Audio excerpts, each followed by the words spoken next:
The college basketball experience preview and picks episode for Saturday, November 22nd. The Sports Gambling Podcast Network is brought to you by Underdog Fantasy. Underdog is hooking up new customers. Yes, play just $5. Get $100 in bonus funds when you sign up with our promo code. That is TCE SGPN. So do that. And remember, as always, to let it ride. Hey, this is Derek Stevens. I'm the owner of Circa Las Vegas. You're listening to SGPN. Let it ride.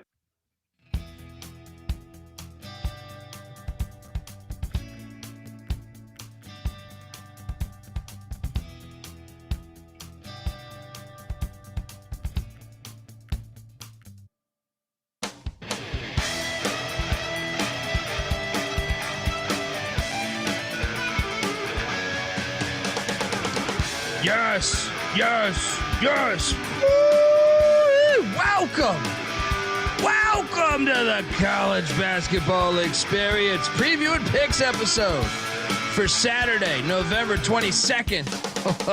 Oh boy. I love you, college basketball. I love you. I've been watching ball all day, guys. I mean, youtube.com/the college experience. I know you guys have too, but I mean, when you get the live experience, it's always a tad bit better to a certain extent. I mean, there's some fire games going on, but yeah, shout out to the Charleston Classic, and shout out to a great day of gambling, mainly with those money lines. If you're wondering who the hell you're listening to, my name is Colby Dant, Dan, aka Pick Dundee. That's not a pick. This is a pick. He was raised in the land down under, where a man thinks on his feet, speaks with his fists, and lives by his wits. When Dundee happened, he was a superstar. And you're nothing but a chameleon, lemon-headed, coward, tailless pussy. And I'm after you, buddy. You're going to pay for it. Good night. Oh, it's beautiful. It's absolutely beautiful. Shout out to NC State and college football too. Money line hit there. Let's go.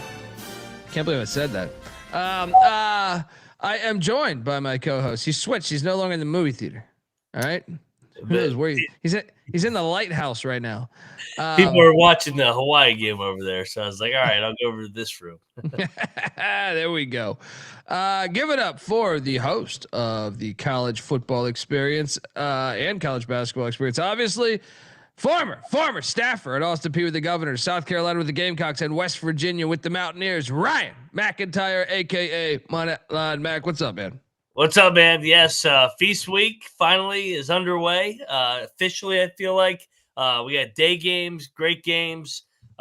Jealous that you were able to watch the Mountaineers in person, even though the result was not what I wanted.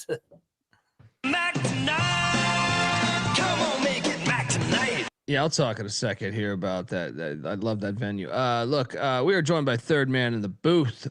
He is the host of the college baseball experience, always serving high heat over there. And you might be able to catch the occasional Friday night college hockey experience episodes where he's slap-shotting money into your goddamn bank accounts. Give it up for the great Noah Bieniek. How are you, buddy? I'm doing good. Occasional Friday night hockey experience didn't come out yesterday. That's why I said occasional. Somebody went to bed at like 6:30 a.m. and woke up at 6 p.m. So there was like no time to actually like handicap the hockey slate outside of the basketball stuff that we've got going on right now. And yeah, Friday night, I am jealous of Colby watching the live college basketball. I didn't watch much basketball at all tonight. This is the family dinner night, but you best damn well know that I was score monitoring a couple of games, and it was a great night.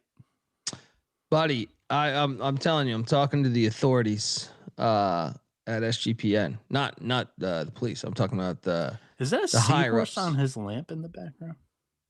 That is a seahorse. Look at this. Look at this. Wow. Mac, you know, he picked that out. He picked that thing out from the store. Yeah, he's not sitting in a movie theater today. He's Said- just got a seahorse lamp behind him. He searched. He Nice scoured horse. the world for that thing. Yeah. Who puts That broad the other night, she said, that nice seahorse, that looked good on a nice lamp. I go, She started calling you Seahorse, huh? yeah, I said, Yeah. I was like, I love lamp. I love lamp. we also need to talk about room layout. Who puts a lamp in front of natural light? There's a window right there. Yeah, I don't look too much into it. Yeah. He's not an interior decorator here. But I was just gonna key in on the fact that we got him. I'm gonna make it a yearly thing, I think. And I know I still got Sunday. If anyone's going on Sunday to the Charleston Classic there, let me know, because that is I love that venue, man. It's unassuming. You don't think like, what the fuck am I walking into? It has Pentagon vibes to a certain extent. The floor does not look like the Pentagon, but it does have Pentagon vibes. So love that location, and something we got to do each and every year, I think, guys. I know Turkey Day is right around the corner, so that makes it always tricky. But today was heaven, dude. It reminds you of why you do this, every night of the fucking season. You know what I mean? Like, just watching the games. Dude, I was so close. And remember, those two early games were kind of empty. I don't want to say they were completely empty, but because the team side, the bench sides were somewhat full. Maybe not for Tulane, but some of the other ones, they were full. Fast forward 5 or 6 years when Colby's pissing money. He'll be at the Charleston Classic before Thanksgiving week, and then he'll be in Maui for Thanksgiving week. Amen. Amen. And bring Alaska back. Let's go. But dude, it was like I felt like I was, when Ron Hunter's calling a timeout, I was in that fucking huddle. I heard every fucking word he said. Yeah. Every word he said. That's how close I was sitting. Not because I'm balling, just because it's such an intimate gym. When I was in college in Pittsburgh, I thoroughly loved going to Duquesne basketball games, because I could sit in the third row and just hear everything that I wanted to hear. Like, going to live college basketball, mid-major is the way to go, because you can get in at $15 a pop and have the best seat in the house. You can hear fouls, which is like the best thing in the world, in my opinion, at least. And shit being talk. That close, you can hear some shit talk too. Yeah. I heard some tonight. Yeah. Shout out to Charleston Classic Sunday. I'll be there. Anyone going, hit me up, buy you a beer. Guys, we had a fire fucking night. And it's, I apologize for not being able to do the rest of the show last night. This is a great comment. Cole Barber. I think the only people that work harder than these guys for the show are the refs in the Duke games, ensuring they cover. No comment. Yeah. That was a blowout, though. Yeah. No, I'm so bitter about the game before that. At the Garden the other night. Yeah. I forget what the fuck I was going to say. Oh, let's just go into it. Oh, so I know what I was going to say was people, they keep tweeting me, what is your best play? Ooh. There we go. Yeah, with the camera. I would just say, check the picks page. Check the picks page. How did I do that? I don't even understand how that's going. Check the picks page. All right. Let's go. Let's recap. Game 1, we cashed right out the gate on fucking motherfucking Doug Gottlieb. Let's go. The Ivy League rule, it works. It works, guys. 73-67. The Yale Bulldogs win. Was this was double lock or triple lock? Double lock. Double. I stayed out. I mean, Gottlieb's team is improved, if I had to be honest. Between this and Minnesota, I'm like, okay. They're not good, but they're definitely better than last year. Yeah. They're not horrible, but they're not good. But yeah, nice showing today. Nice cover. I like how he says that. I like how he says that with a little bit of, sticking it to Gottlieb there. Yeah. I mean, they're better than last year, though. If you're looking for like year 2, you got to be better than year 1. He is, in my opinion. It's early though, but yeah. So we cashed there. Marcus Hall for the Phoenix with a nice game, 20 points, 8 boards. I think he was the high scorer in the game.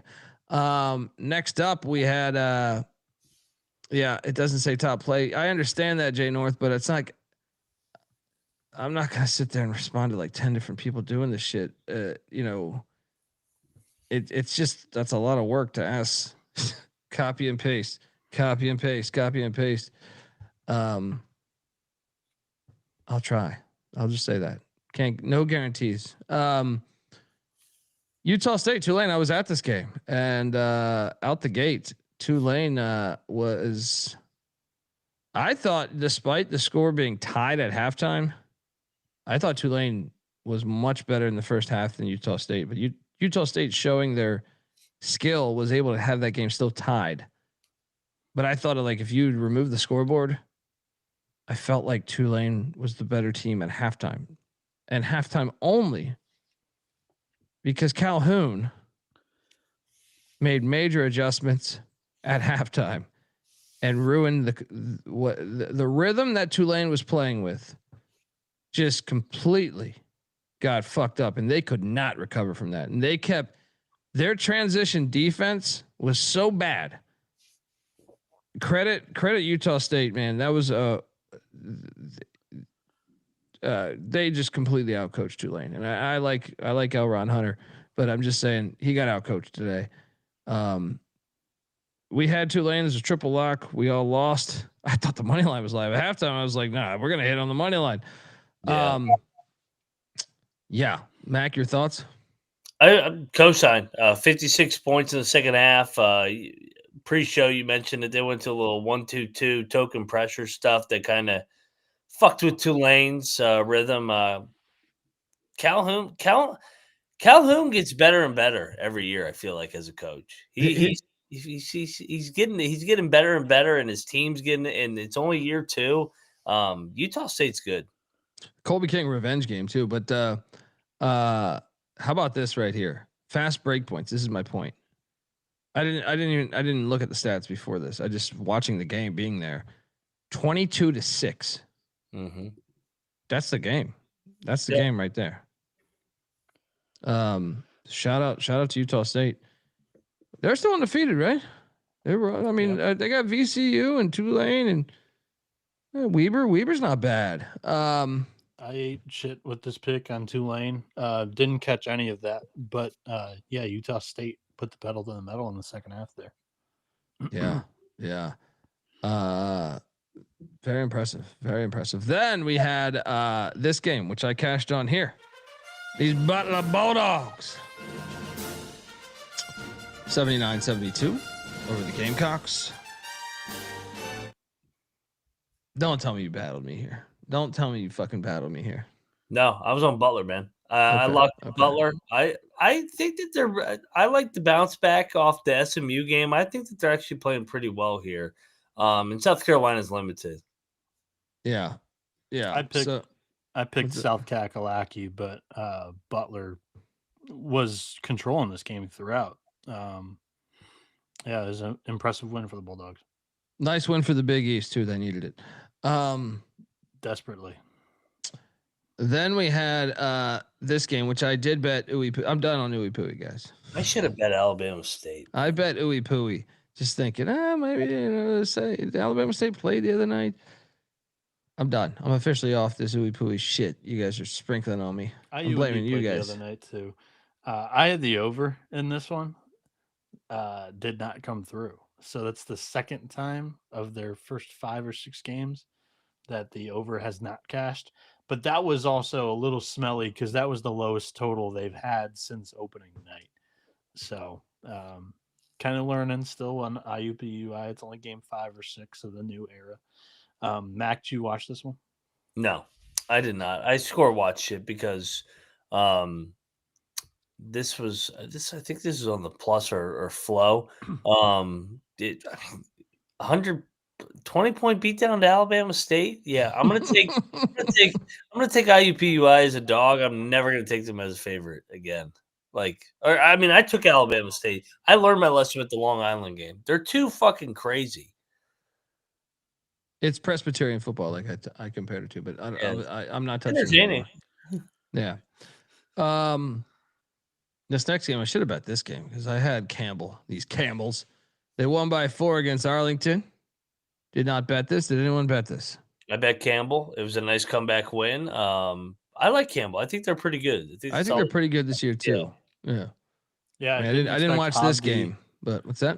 I didn't expect Hovde to be great out the get go, but they've kind of hit the ground running. Campbell, they've competed in a handful of the bye games that they've played too. I believe they only got crushed by, was it Wisconsin? But yeah, they've been competitive in every other game. And Trajek. Hovde's at Columbia, the other Florida assistant. You're right. You're getting your Florida. It was a good day for the old former Gator assistant, Bieniek. It was. Shout out to M. Campy in the chat, giving us $50. You're looking live, you guys. I faded Gottlieb because he's what is that? What does that mean? Okay, I got you. Okay. Yeah. Come on, Cole. It went over my head for a second there. Appreciate you fellas. Made me some dollars and get me through the work day, especially when Max got the sunglasses on and I'm trying to work.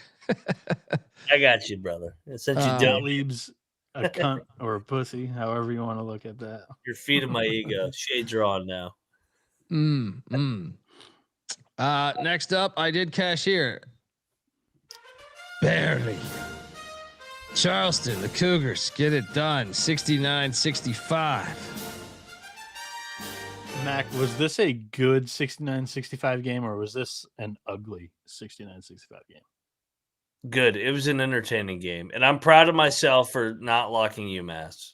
Because I wanted to, because Frank is good in these early season tournaments, but I also thought Charleston was desperate, and I thought this game would come right down to the wire. So I stayed off this game. UMass probably led for 30 minutes out of the game, but Charleston made enough plays down the stretch, got out in transition, second half. Good win for the Cougs. Yeah, Charleston also shot it like shit in this Virgin Islands gym. Yeah. First game there, 3 for 21 from deep, 14%. Did you bet this at all? No, I did not. I was just curious because I didn't watch this game, but I was kind of interested to see how it was a clash of styles, so I was interested to see how Charleston would handle that. Next up we had this game, Davidson Boston College. I did cash here too. Davidson, a little bit of a rock fight there, holding Boston College is just 49 points. BC was favored by 2, I think, the line I got, or 1.5. Okay, we should talk about this for a second. It's their third loss to a mid-major. They're responsible for half of the Power Five's losses to mid-majors. Basically. I'll give a little bit of credit. More BC fans than I thought would be there. They got a little loud at one point, with some BC fans, but they're not good. They have no creators, like shot creators, to me, like zero. Davidson was the much better team, I thought, all game. I mean, they're more unselfish. I thought their offense was running. Now Davidson lacks a little bit of athleticism, some size, especially when the big man goes out. They were, I thought, better in every phase of the game. I will say the refs did miss a couple travels on Davidson that the BC fans and myself, since I was in the BC section, I was like, yeah, you're right. You fucking traveled. On paper, coming into the season, they did lack like a creator. Chase Forte was the guy that they were kind of relying on. He came in from South Dakota, which, if you know anything about South Dakota, he was a tremendous player for them last year, one of the nation's leading scorers, I do believe. But they play at an insane pace. It was able to inflate a lot of offensive numbers. And it was an interesting, will this screw kind of fit in, or this piece of the puzzle work? And yeah, just hasn't really been able to do anything on the scoring side of things, and also hasn't been the greatest distributor for BC either. Mac, what do you think? I think Boston College is fucking awful. Like I They're the watched wor- they're the worst Power 5, right? it by far, and I watched. Who's even close? Just Utah? Is that the only one in contention?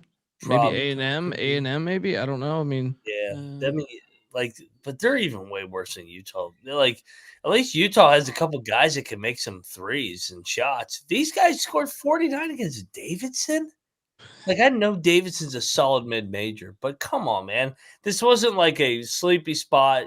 Your first loss, you got caught sleepwalking. No, this is your third loss.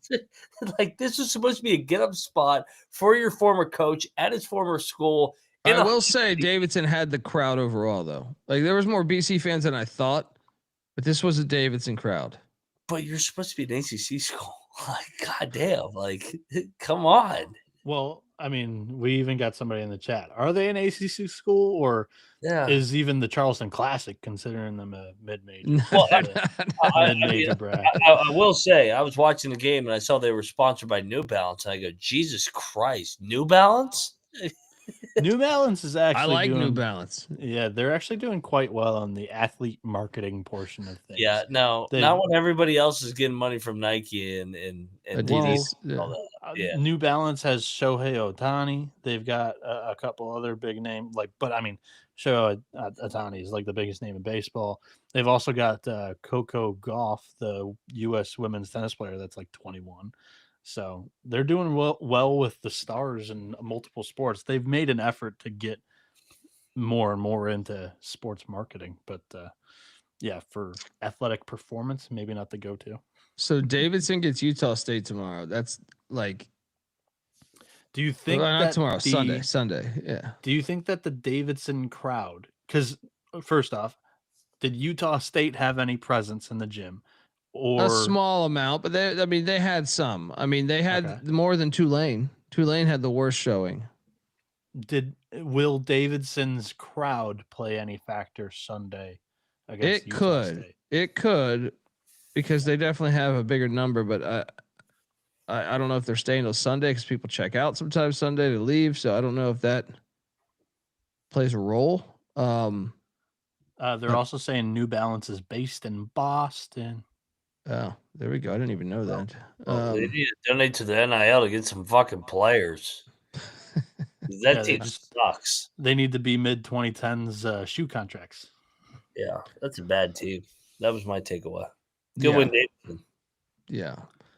I kept this cash machine going with BYU. Locked it up. I mean, this was an easy play. I had Stacking the Money Green texting me, I'm in Vegas. What should I be betting? I was BYU 100%. He asked me about this one. Next time, just go the distance. But still, I didn't watch any of this game because I was out of the game. But I score monitored. This was a game for Kevin Young because he was with the Jazz. Yeah, this was my worst play of the day. I thought Wisconsin on a revenge angle from the NCAA tournament would get up. Dude, they got drilled. And that game was awful. They played on the fucking Jazz court and the fucking floor was purple and shit. I did see that. What the fuck? Dude, I couldn't even watch that shit. That was a terrible game. BYU played out of their minds. I knew there would be a BYU crowd, but I thought Wisconsin would travel better. Why do they do that to the court? Why? No, that was horrible. I think that's I didn't watch. I think that's probably their mid-season tournament court. They all have fucked up courts. Carlton's saying Cooper Flagg is with New Balance too, and that is correct. We were talking about last night. Like, BYU eliminated Wisconsin from the March Madness tournament last year, so we thought Badgers brought back some of the production from that team. They could have been a little bit more motivated, but they weren't. They got blown out here. I had the over.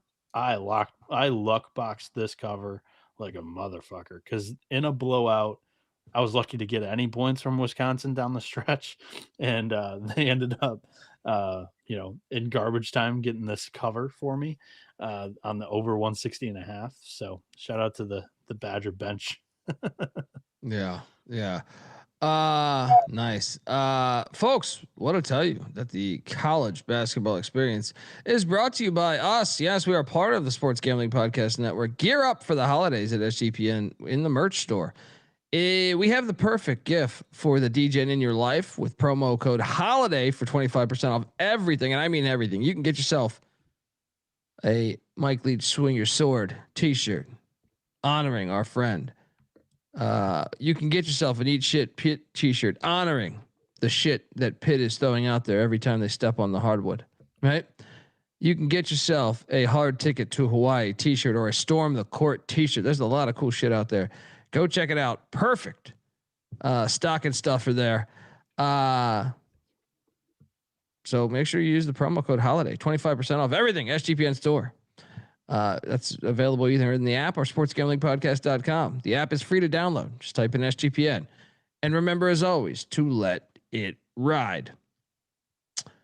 We're also brought to you by Novig. Yes, Novig is America's #1 sports prediction market. With Novig, you know you're getting the best prices because they're an exchange.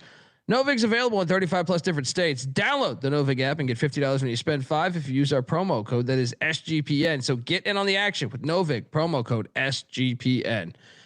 And we're also brought to you by Underdog Fantasy. Underdog is your home for pick'em entries where you can win up to 5,000 times the amount of money you enter. And Underdog's got a brand new offer for new customers. Play $5, get $100 in bonus funds when you sign up with our promo code. That is TCE SGPN. So do that and let it ride. All right. We are back. And yeah, let's keep this cash party going because I hit again on these Wahoos as they win by 5. They were laying, I think, 4 for me. This was kind of a lucky cover. I didn't watch it. I just know my bank account adjusted. What happened here? Yeah, I had Northwestern. They didn't make a field goal the entire last fucking 8 minutes of the game. They had the lead in the second half. They choked. Brutal. Yeah, Virginia. So Tice DeRitter's their Euro pro that transferred in. He's like 22. He's a freshman. He's unbelievable. He had 26 points tonight, and when he was on the floor, he was great. He fouled out with like 4 or 5 minutes to go. I can't remember what it was. I didn't watch the game. But after that, Virginia actually played better without him, and they won the game. Like, they came back, won it outright, and covered. I thought that was very interesting because you can't argue that he is their best player and he's really good. But also, like, they seem to have, again, didn't watch it, but maybe a little bit more flow, and possibly the defense was better because Max said that Northwestern struggled to make a shot late. That kid from San Fran's good. Thomas. Malik Thomas is great too. That was a good get. Didn't watch the game though. How was Martinelli and everybody else for Northwestern today? Man. Okay. The little guard was the one making most of the plays. Jaden Reed. Yeah, Reed, the kid from USF. So yeah, Martinelli, he kind of was a non-factor. Well, let's talk about this. Virginia 49 rebounds, Northwestern 25. Yeah. 16 offensive 35. Boards to 4. Oh no, 25. 25. Yeah. Killed him on the glass. They had 21 offensive rebounds. That is unfucking believable. Virginia's big. They start everybody between 6'4" and like 6'11". Wow. So we cashed there, and this is where I hit a little cold streak here because I was foolish enough to take Iona plus 10.5. I think it was. Yeah. Fucking Akron. Bad play. I bet unbelievable. Akron. You bet Akron? Yeah. Akron's a fucking wagon. I just thought them on the island. I couldn't trust them on the island.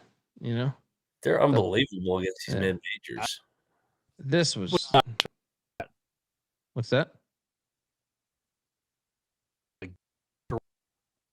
Destroying Iona good. I didn't know what they were necessarily offer or bring to this tournament because they hadn't really played anybody in their last 3 games. I listened to the Rocco Miller's new show with Field of 68, the mid-major show or whatever, they interviewed Dan Geriot. So, but yeah, like right after that to go out and get drilled by Akron, that was tough. So yeah, I was a little disappointed by Iona. I thought they would have a better showing here, but I remain pretty high on Akron this season overall. This is now, I mean, what, the second, third drilling of a quality mid-major. They blasted James Madison and Princeton before this too. Yeah. Shout out to the Zips. Definitely pissed money away there. I also pissed away money right here. I also think that Akron is 3-0 against the spread and covering by like 10 points on average in all 3 games. Yeah. I bet Georgia Southern. You got cute here. I thought, Florida State's got to prove it to me. No, they proved it to me. They won by 26. They're rolling, man. Yeah, they're good. Saudi Arabia State gets it done. Get the shirt in the store. What's up? Did you guys see Troy's tweet, or did you talk to Troy today, Mac? Yeah, he was at some bar in Orlando, I think, with the Saudi Arabia shirt on. He was at a Florida State bar, and he was wearing the Saudi Arabia shirt. Hilarious. Well done. And they lost today to NC State, so well played. Well played. Well played. That kid's gold, man. I love Troy. Bad call on Georgia Southern by me. Next up, I did not bet this game, but I did pick this game incorrectly. I believe I took Lafayette, and Stonehill won by 4. Anyone bet this? No. Okay, we can move along because I have another loss right here. What was this? SIU Edwardsville. Dunk. It did stink. This is what the benefit of the show is. Like, I guess I was pretty tired last night, man. I feel like I didn't get to pay enough attention. Like, we would have worked this out on the show. That's why, like, when I missed the show, I'm actually like really bitter because I feel like you can gain by talking things out.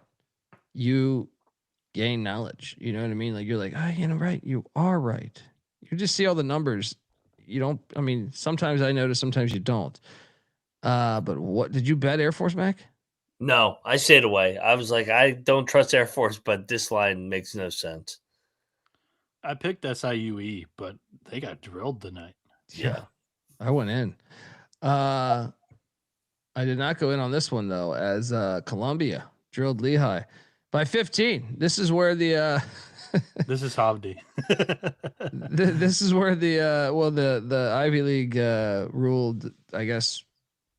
Lehigh's that bad where it doesn't matter. they could win by double digits. Anyone bet this? I bet Columbia. I was a sicko. They're good, man. I like this team. Yeah, Columbia and Campbell. I got them confused, but Columbia 4-1, Campbell 3-3, and like those 3 losses, 2 of them were bye games to Wisconsin and West Virginia. Both of these teams have been pretty solid so far this year. Mm-hmm. Next up, we have this game, which Detroit covered, I believe. They covered. Double lock in one of our favorite picks. I should have bet this. I picked this correctly. I just should have bet. You guys double lock this? Izzo's boy. That's threw it in the favorite locks episode too. It's benefits to pay or to be here.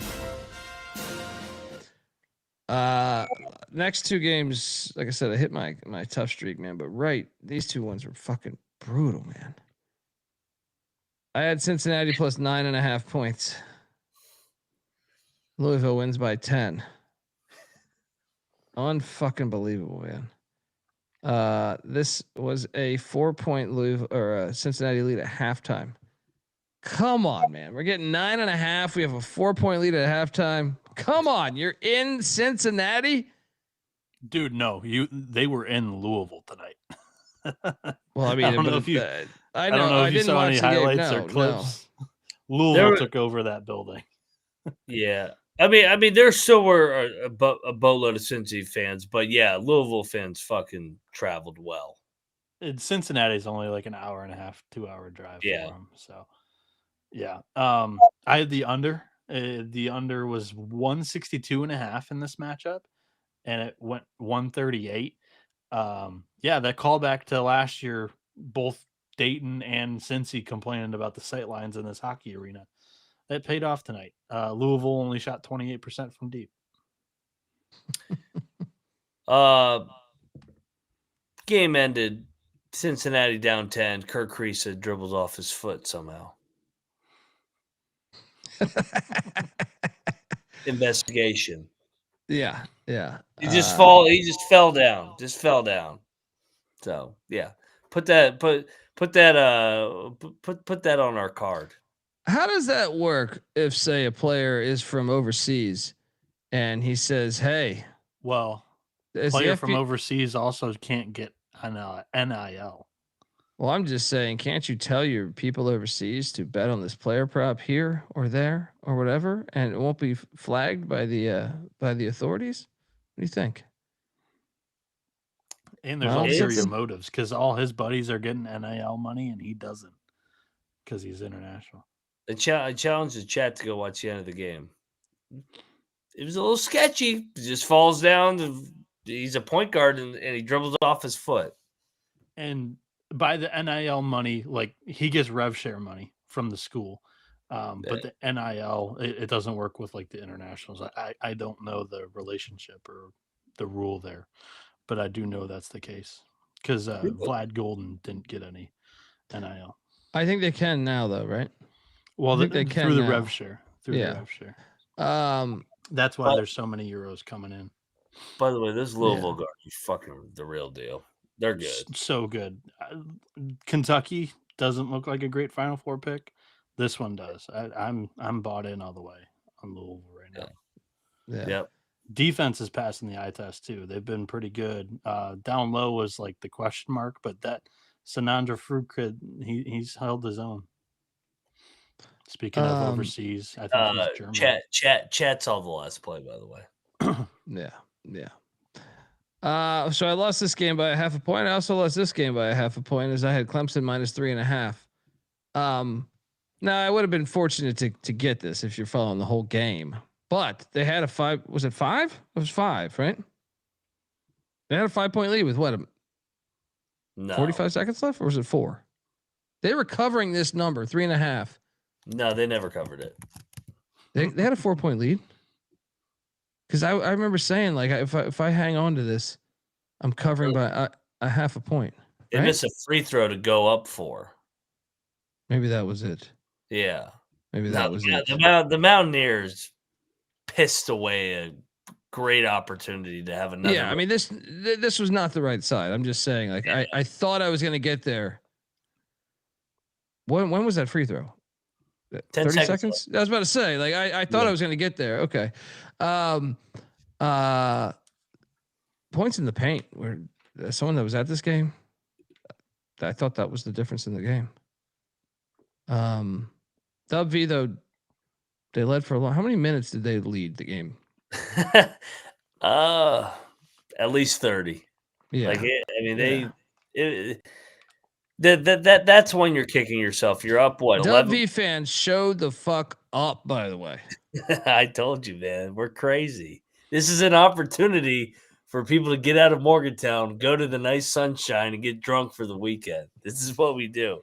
Yeah, no, we played Clemson this exact game. Ironically, Clemson dominated us 4 years ago, like how we did tonight, and we came back and beat them at the very end. So it kind of was like a flip script. But I mean, the Mountaineers are going to be kicking themselves. They were up 11 with 11 minutes left. They were up 5 at the under 4 timeout. My only concern, and by the way, I'm glad Chance Moore is on the team. Chance Moore is good from the bodies. He had a monster dunk tonight. He kind of does a little bit of everything. He'll slide in. Eagle staff will play less and less. Points in the paint though. What I'm trying to pull this up right now. 32-22. I think that was the difference in the game. Yeah. Moore had a good performance tonight, and they're kind of like still working. He's good. He's good. Yeah, they only played them 24 minutes tonight, so they're kind of Yeah. working them in there with Eagle staff. I assume that's not going to be a 50-50 kind of split for the rest of the year. No, they got to play more over Eagle staff. Eagle staff brings nothing to the table other than if he can make a wide open three.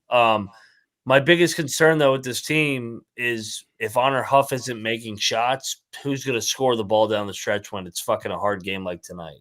Like they're North Texas, but a little bit more talented and at the Big 12 level now from the last couple of years with Ross Hodge. They're tough. They're going to compete their ass off, be in the NCAA tournament, but I don't know if they can win these hard games late in the It Big took 12. McCaslin 1 year to kind of get the reins, and then he brings in JT Top in year 2, Yeah. and they were very good. They don't have that dude. They have good players. They don't have that dude.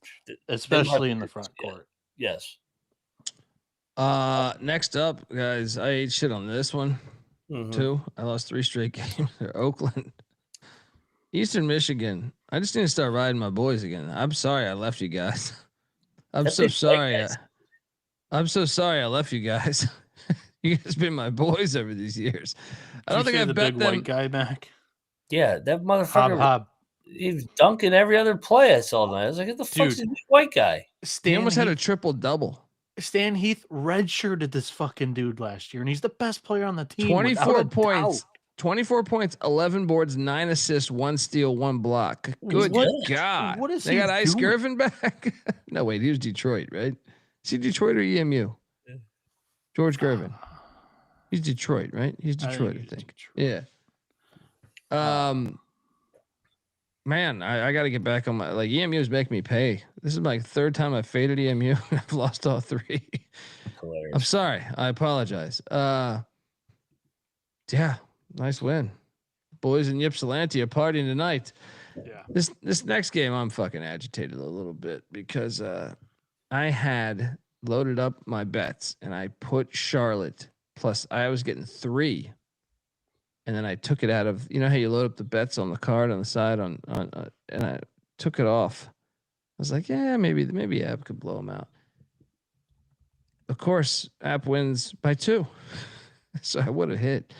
Damn it. This was I didn't catch any of this, but I love the regionality here. So anyone watch this? Was this a buzzer beat or anything? I feel like no. App kind of just had a nice comeback win methodically. It was fun game back and forth, and yeah, App with a nice win under Dustin Kearns. Yeah, we picked App last night on the show. Oh, it was EMU. Shout out to Parlay Ray. It was EMU, right? I knew one of them has the George Gervin Arena. I get it confused with Detroit and Eastern Michigan. I think it is Eastern Michigan. I think he's right. Right.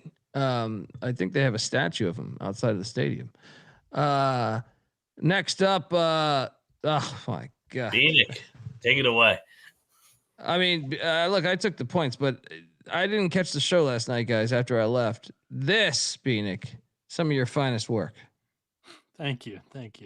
Yeah, didn't watch it. But at the restaurant, kind of paying attention to this the entire way through, they were up by 10 for a lot of the second half. It was comfortable. It was not a sweat. Yeah, I had somebody tweet at me with 3 minutes to go, nice call on Central, and I couldn't even get upset with them because it was over. Sellers is a damn good coach, and this is his 2nd bye game win over a high major in the Northeast. His name's going to be kind of hot come March, I think, boys. Well, I wanted to touch on this this schedule. First off, great money line call. I didn't take the money line. I just took the points. He rebuilt it this year. He had almost nobody coming back, and this is his 2nd bye game win over a high major. That's an impressive, damn good coach. Yeah. Shout out that's a great look. So I just want to touch on this schedule so far. So they beat Vermont State in the opener by 70, right?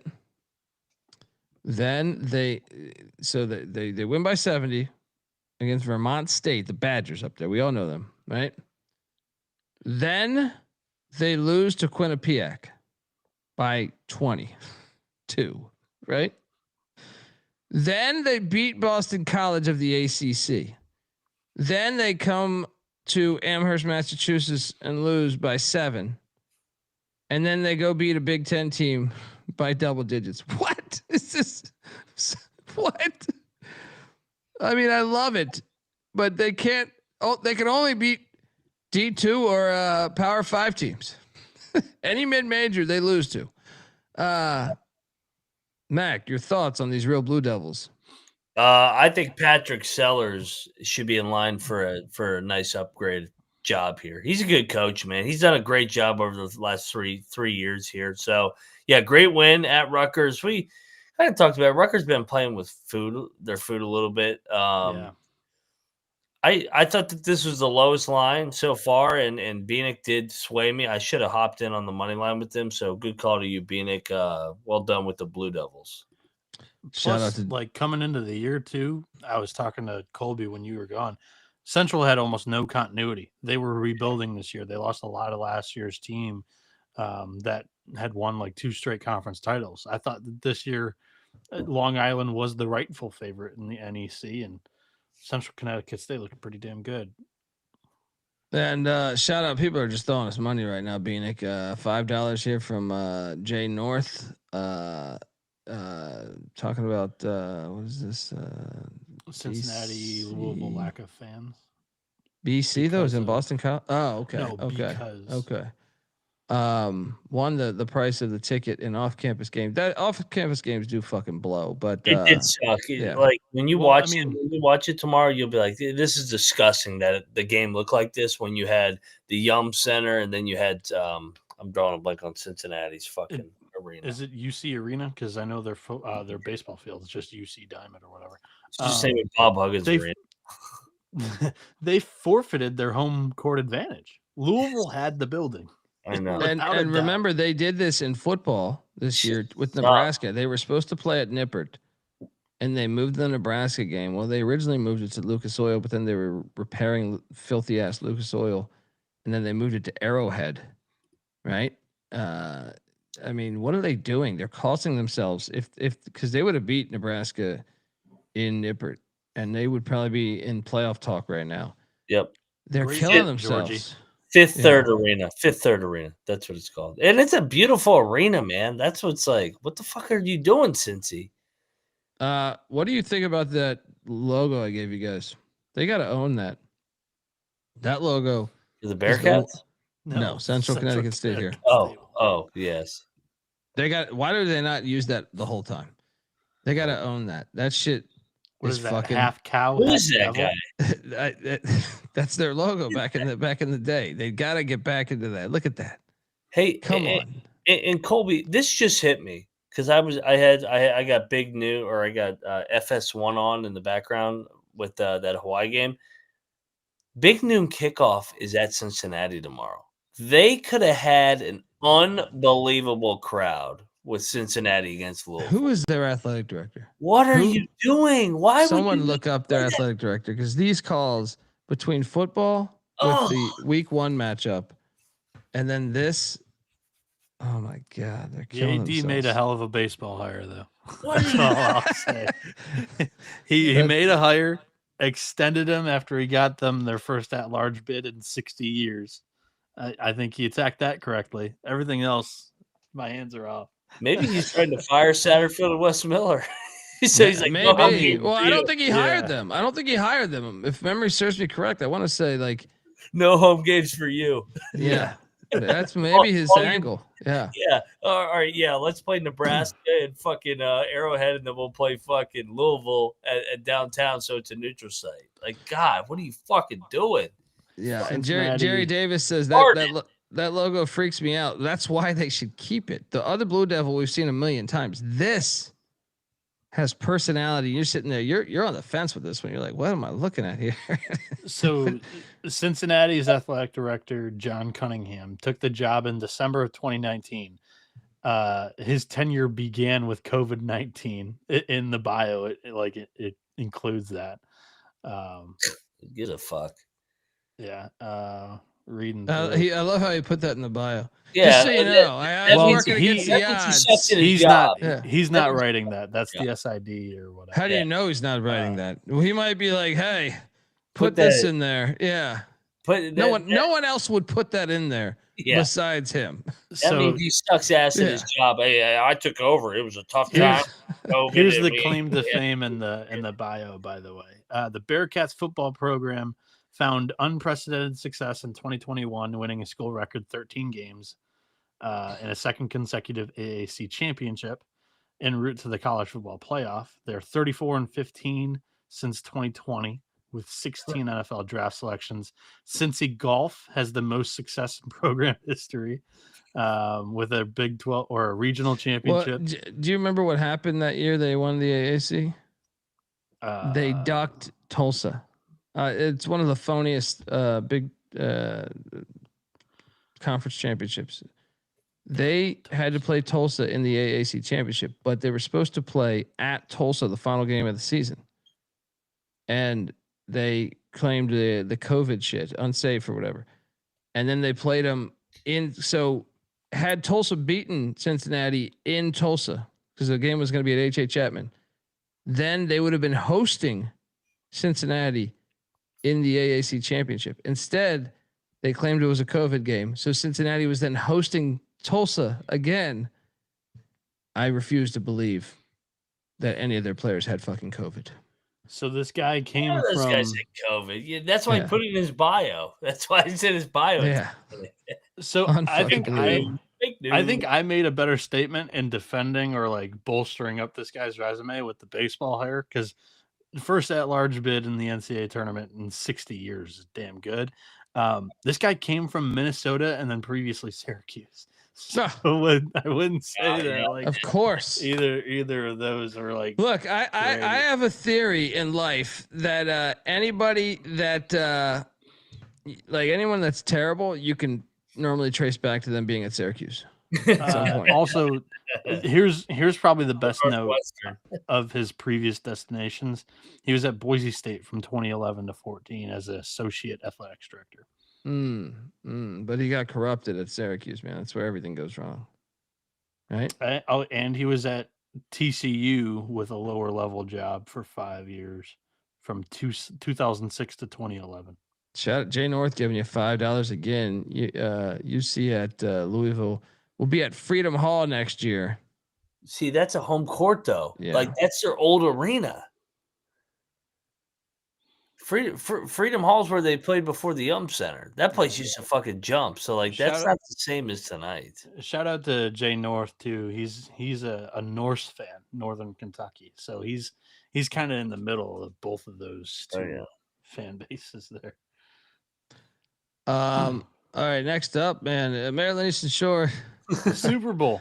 Dude, I took Eastern Shore money line as a pick. I didn't bet it, but I'm saying like I was like they're gonna win 2 in a row. I was like, these motherfuckers are gonna win 2 in a row. Nope. Canisius got him. I think we picked Canisius last night. Yeah, no bet. Yeah, I would not bet this game. Yeah, honestly, who in America bet this other than maybe the cousins of the players? Like, there's no way anybody bet this game.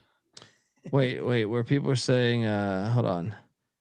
Were people wondering about my theory about who went to Syracuse? Because the Map Crow, yes, Bob Costas, who is the worst announcer to ever touch a microphone. And then Greg Sankey. I mean, come on. How am I batting right now? I can go on. Mike Tirico. Dude, just pull up the I picture. Actually like Mike a little bit, but just pull up the picture that all those play-by-play broadcasters took of themselves the other week. That photo surfaced, and it was like, this is the greatest photo of play-by-play broadcasters ever. Oh my god! And it was like the Eagles. The like ego Noah on these fucking idiots. The egos, like it's like the shit going viral right now with First Take. The ego on these fucking morons is unbelievable. It's like, the First Take thing. I don't know. It's just they think that everyone knows their shit. Gotcha. I had no idea Cam Newton was on First Take either. Right, same as Drake May. But my point is that Drake May's on First Take. No, he was saying he didn't know Cam Newton was on First Take. Gotcha. Apparently, I didn't really know the story that much, but I'm saying my point is that the ego on these fucking people. The ego is unbelievable to me. Yeah, the superiority complex. It's unfucking believable to me. But it's like I'm talking like Costas, like they think their shit doesn't stink. It's fucking fascinating to me how you could just go right into broadcast. Like, what do you really do good? You talk about sport. We all love talking about sports. You don't do anything special, you fucking loser. You know what I mean? Like, you're just okay. You could be replaceable like this. No one would ever know you. You could delete you from the history of society, and no one would fucking care. No one. Especially Costas. Especially him. He is no one would fucking care. You know what I mean? Like Frankie, it's not willing to admit. It's willing to wear it as a badge of honor, because if you did bet this game, shout out to you, my friend. And yes, I will defend Petros Papadakis. I love Petros. That's my guy. That's my guy. We might have shared a few bourbons at the Pac-2 Media Day for football 2 years ago. Yeah. And I almost spit my drink out when what the fuck were we drinking? So the Pac-2 had like a party with their mascots. This shit went viral. It was in Vegas. They had a party with their mascots. It was just those two schools. First year doing the media days, right? I show up. I see Petros. They're serving free booze, but it was it was Jim Beam, right? and Petros, we cheers, and then he's quickly talking about. Of course, they're going bottom shelf. Oh. Bieniek, there we go. But there you go, Bieniek. You pour one out for yourself, buddy. It was great. It was great. Shout out to Petros. Bieniek's a Jim Beam guy. I like it. There you go. There you go. Take a shot of that shit right now, buddy. All right, let's go. Nobody in this stream had money on that. Was plus 800. Yeah. Petros did play at USC. You are correct. That's for next week. I've already got my off days in the TC schedule for Michigan Ohio State weekend. He's look at him. He's already getting ready to get that pink eye, as the chat say right now. Costas. Jim, I fucking hate Costas. Such a like fucking alive. Costas.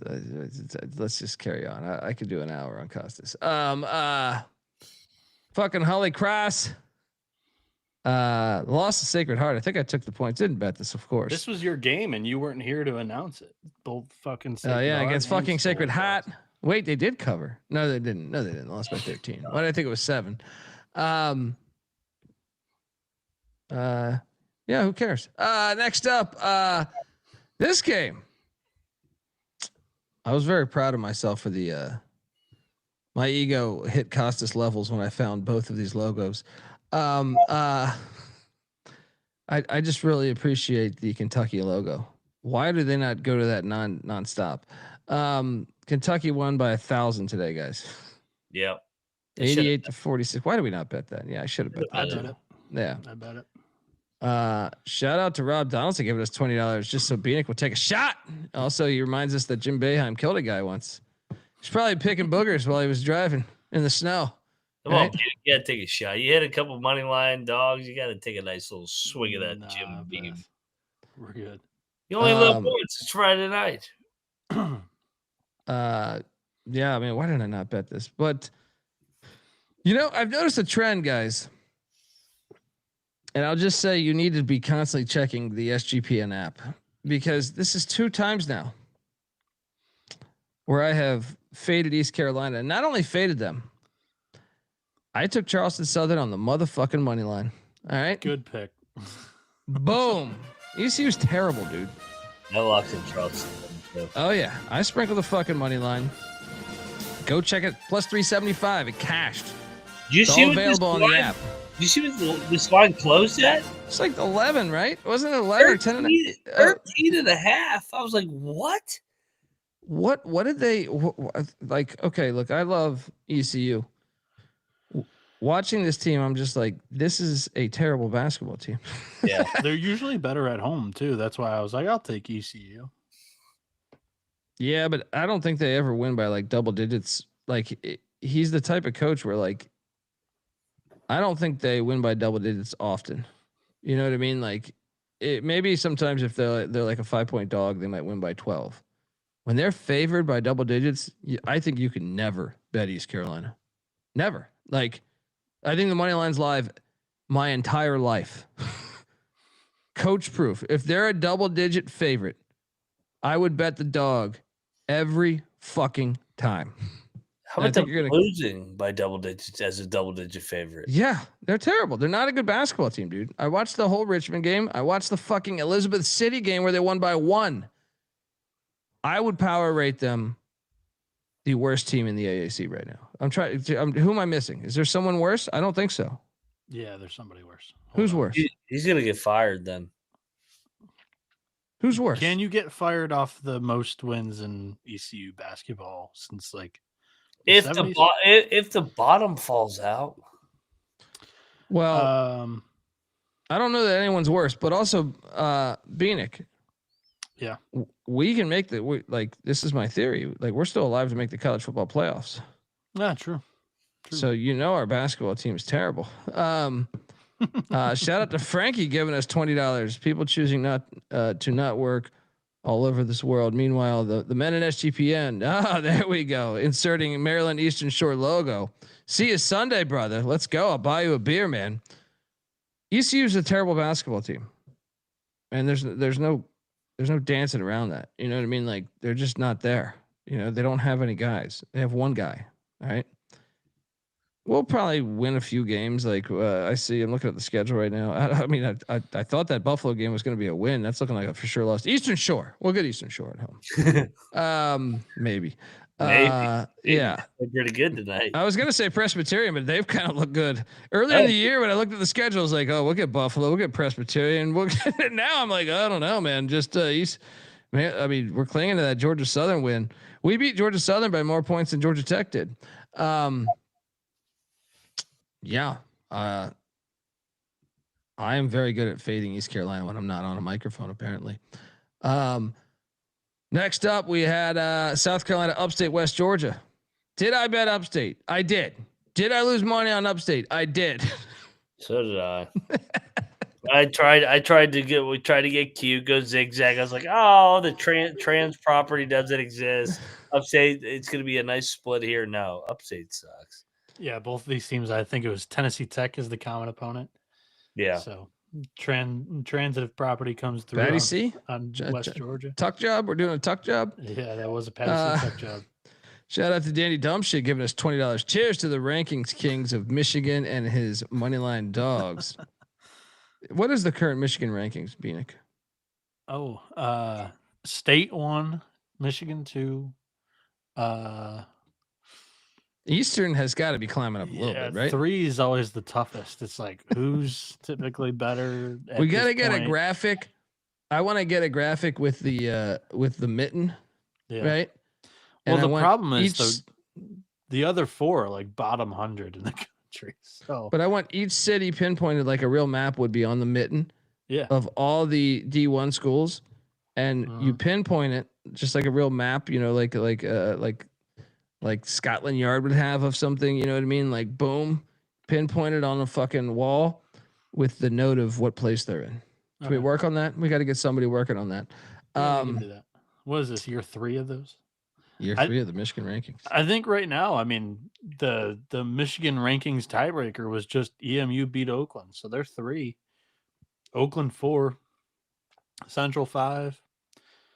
And then Western's got to be last, right? Yeah, it's probably Detroit 6, Western 7. I think I agree. Fucking terrible. Yeah, I think I agree. What a shit state for basketball. And yet Detroit's right there for recruiting grounds. Yeah, it doesn't make any sense. Does not make any sense. Next up, we have a game that some say doesn't make any sense. Niagara Falls at Cameron Indoor Stadium. Throwing Greg Paulus a bone. John Shire is like the Shire. I locked the most rude dude in the world. This is his teammate. Backcourt mate. It was 47-19 at halftime. Dude, they were destroying them. It was like 40-10 at one point. This is I like the Michigan mitten. This is gonna be horrible when Duke fucking chokes in March again. This is ridiculous. Dude, I didn't bet this. I didn't bet. You guys bet destroying this, huh? Army in Niagara, dude. Dude, yeah, I don't want to hear any more about this Duke brotherhood bullshit. Yeah. Like, there's no brotherhood. He's fucking running up on his brother. I mean, come on, it's Niagara. Take your shots out. Speaking of the brotherhood or whatever, like Duke's this a bunch is of fucking frauds. this is the Brotherhood MTE or something, like, because they hosted. This is the first game of it. Then Yeah. Howard plays Niagara, Yeah. and then Duke plays Howard. Are they gonna run up on Howard too now? Is that what? Yeah, they called it like the Brotherhood Invitational. Yep, I knew they were a racist institution. Shout out to Kevin in the chat who giving us $20 for NC State. That was a money line play, buddy. Money line play. So next up we have a game I did not watch, but Marist won by 11. I actually think I picked this correctly. Wasn't this line like 16? What the fuck was this line? I should have bet this. I should have bet this. Like, I remember being like, huh? I couldn't do it. Why did I not bet this? I should have bet. I think I didn't bet it because I couldn't understand how they got the number, which normally tells you to bet the other side. Oh, I'm sorry, meaning like lay the 16. But all right, I cashed right here. Who locked up Merrimack plus 36.5? This guy. Yeah. I did. Covered Came almost home, the entire baby. way. Came home, baby. Shout out to these Warriors. Florida sucks ATS. Dude, they destroyed this team. Like, there was no They suck ATS this year. there was no, like, urgency to run that thing up and win it by 37 here at all. I love it. That's just the way I handicap. This was never close either. It was like they opened this thing up like 35 to Dude, 8 at one point. I don't know if it was my reception. Because I was driving, like at this point, I think I was starting. I think This I was was driving destruction. back. Yeah, no, but I was trying to. For some reason, like I was checking my account, and I was like, "Why isn't it uploaded?"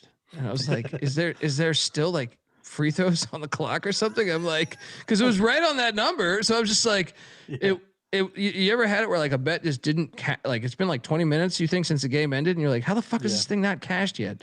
Yeah, it's usually a Long Island game. Yeah. Shout out to Mary Mac for coming in here. Shout out to Pure Ruckus as well. Jake Paquin, yes, that's our guy. Florida got their first point from the 7-9 Olivier Ryu tonight too. Yeah, that's not a big enough storyline. That was not, but I mean, still. No, I'm just saying, like him as a Division I basketball player. Yeah, is ridiculous. I mean, if he's coordinated, which to me doesn't really look like it. Impossible. Just 7'9". Just throw it up there, let him catch it, and just drop it in. Like, he doesn't even need to leave the floor to dunk. I would actually consider like getting 4 awesome players on offense and just having him stay at the other side of the court to block shots. Just stay there the entire game. We're gonna play 4-on-5. We'll spend all of our money and just stand and stay at that spot. Well, how come coaches never think outside the box like that? Especially like on the mid-major level. I would do that shit. IUPUI is. They might try that. Might try that next week. It's like my thing with putting a gigantic sumo wrestler as a hockey goalie. I've been saying like, well, how's that never happened? That is a good point. How's that never fucking happened? I mean, you don't need to be a sumo wrestler because they've got these big ass pads now. Like I'm just saying, like they're a little bit athletic. You know, some of these sumo guys have athleticism. It's like Mike Leach wanted the midget toss on 4th and inches. You know what I mean? Like that was. I stand by his. It makes sense. It does. It makes sense. Yeah.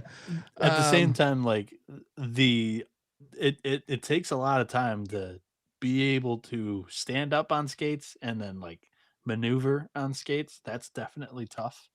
But there's no need to be a sumo wrestler because, like I was telling you, the pads are so much bigger now than they used to be just 20 years ago. When like you watch the Gretzky highlights, those guys are wearing like nothing in padding. Now they're half the net.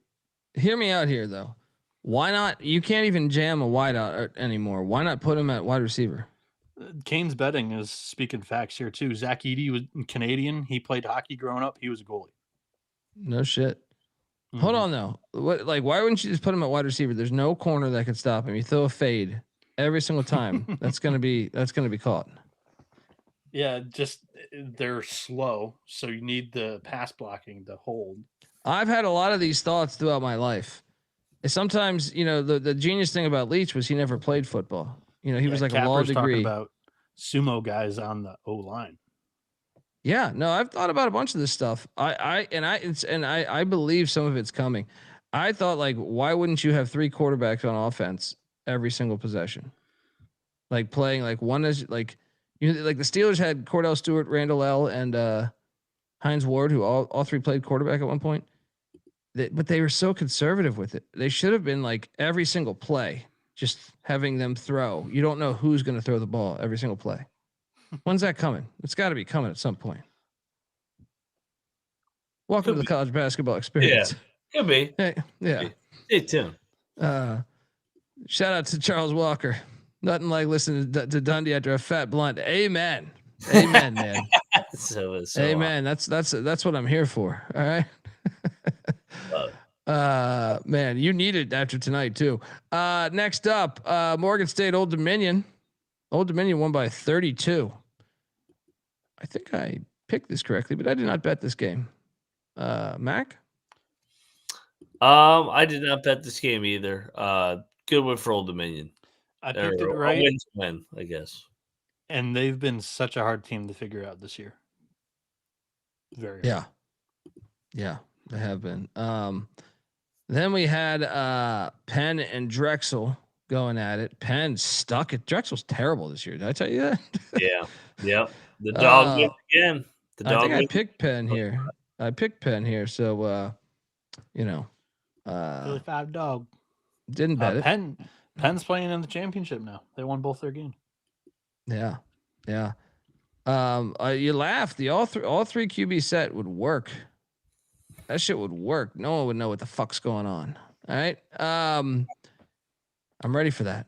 Just do it at Navy, or Army. Like, none of them are technically great QBs. So just who's QB, nobody knows. But I would just say, like, why not do it? I mean, yeah, but I would say, like, even if you're like, I would do it at like Baylor or something, like where like you're not getting the top athlete, but you're still got athletic guys. You know what I mean? Like, so it's like, I just think each time, especially in that situation, and granted that was the NFL where that happened, where all 3 were there. I just think it would be very hard to stop. Each play, you have to decide whether you're running or passing. I know the linemen have to tell you a little bit there, but I'm saying, I think it's NFL too. Like the Detroit Lions have 4 former high school quarterbacks on their starting 11 on offense. See what happens is though they hire football guys. It takes someone from outside the football world or basketball world, whatever. I feel like it always takes someone breaking in. Like I was saying, Leach was like a lawyer. He went to school for law, and he like told his wife, like, I'm either gonna hate my life the rest of my life and make a lot of money for you, or let me coach sports, and I could potentially get rich down the line. And she's just like, do what you love, right? But he always had crazy thoughts like this shit. Hey, I'm gonna pass the ball 1,000 fucking times. You know what I mean? And it takes. Well, there's a bunch of different coaches like this. If you look through history, the ones that didn't come up in the sport are kind of the ones that are innovators. I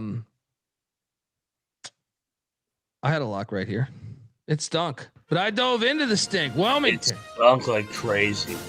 Let's go.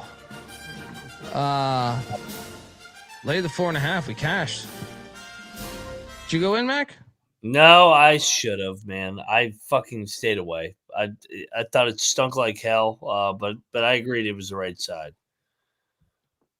Bieniek? I took Wilmington. I didn't bet it.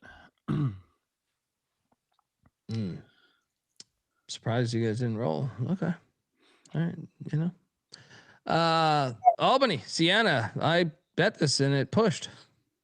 Very frustrating. Cash. I got flat 10 with Siena and it pushed. Wait, if you got 10.5, you lost. You took Albany? Yeah. Interesting. Why did you take Albany? I took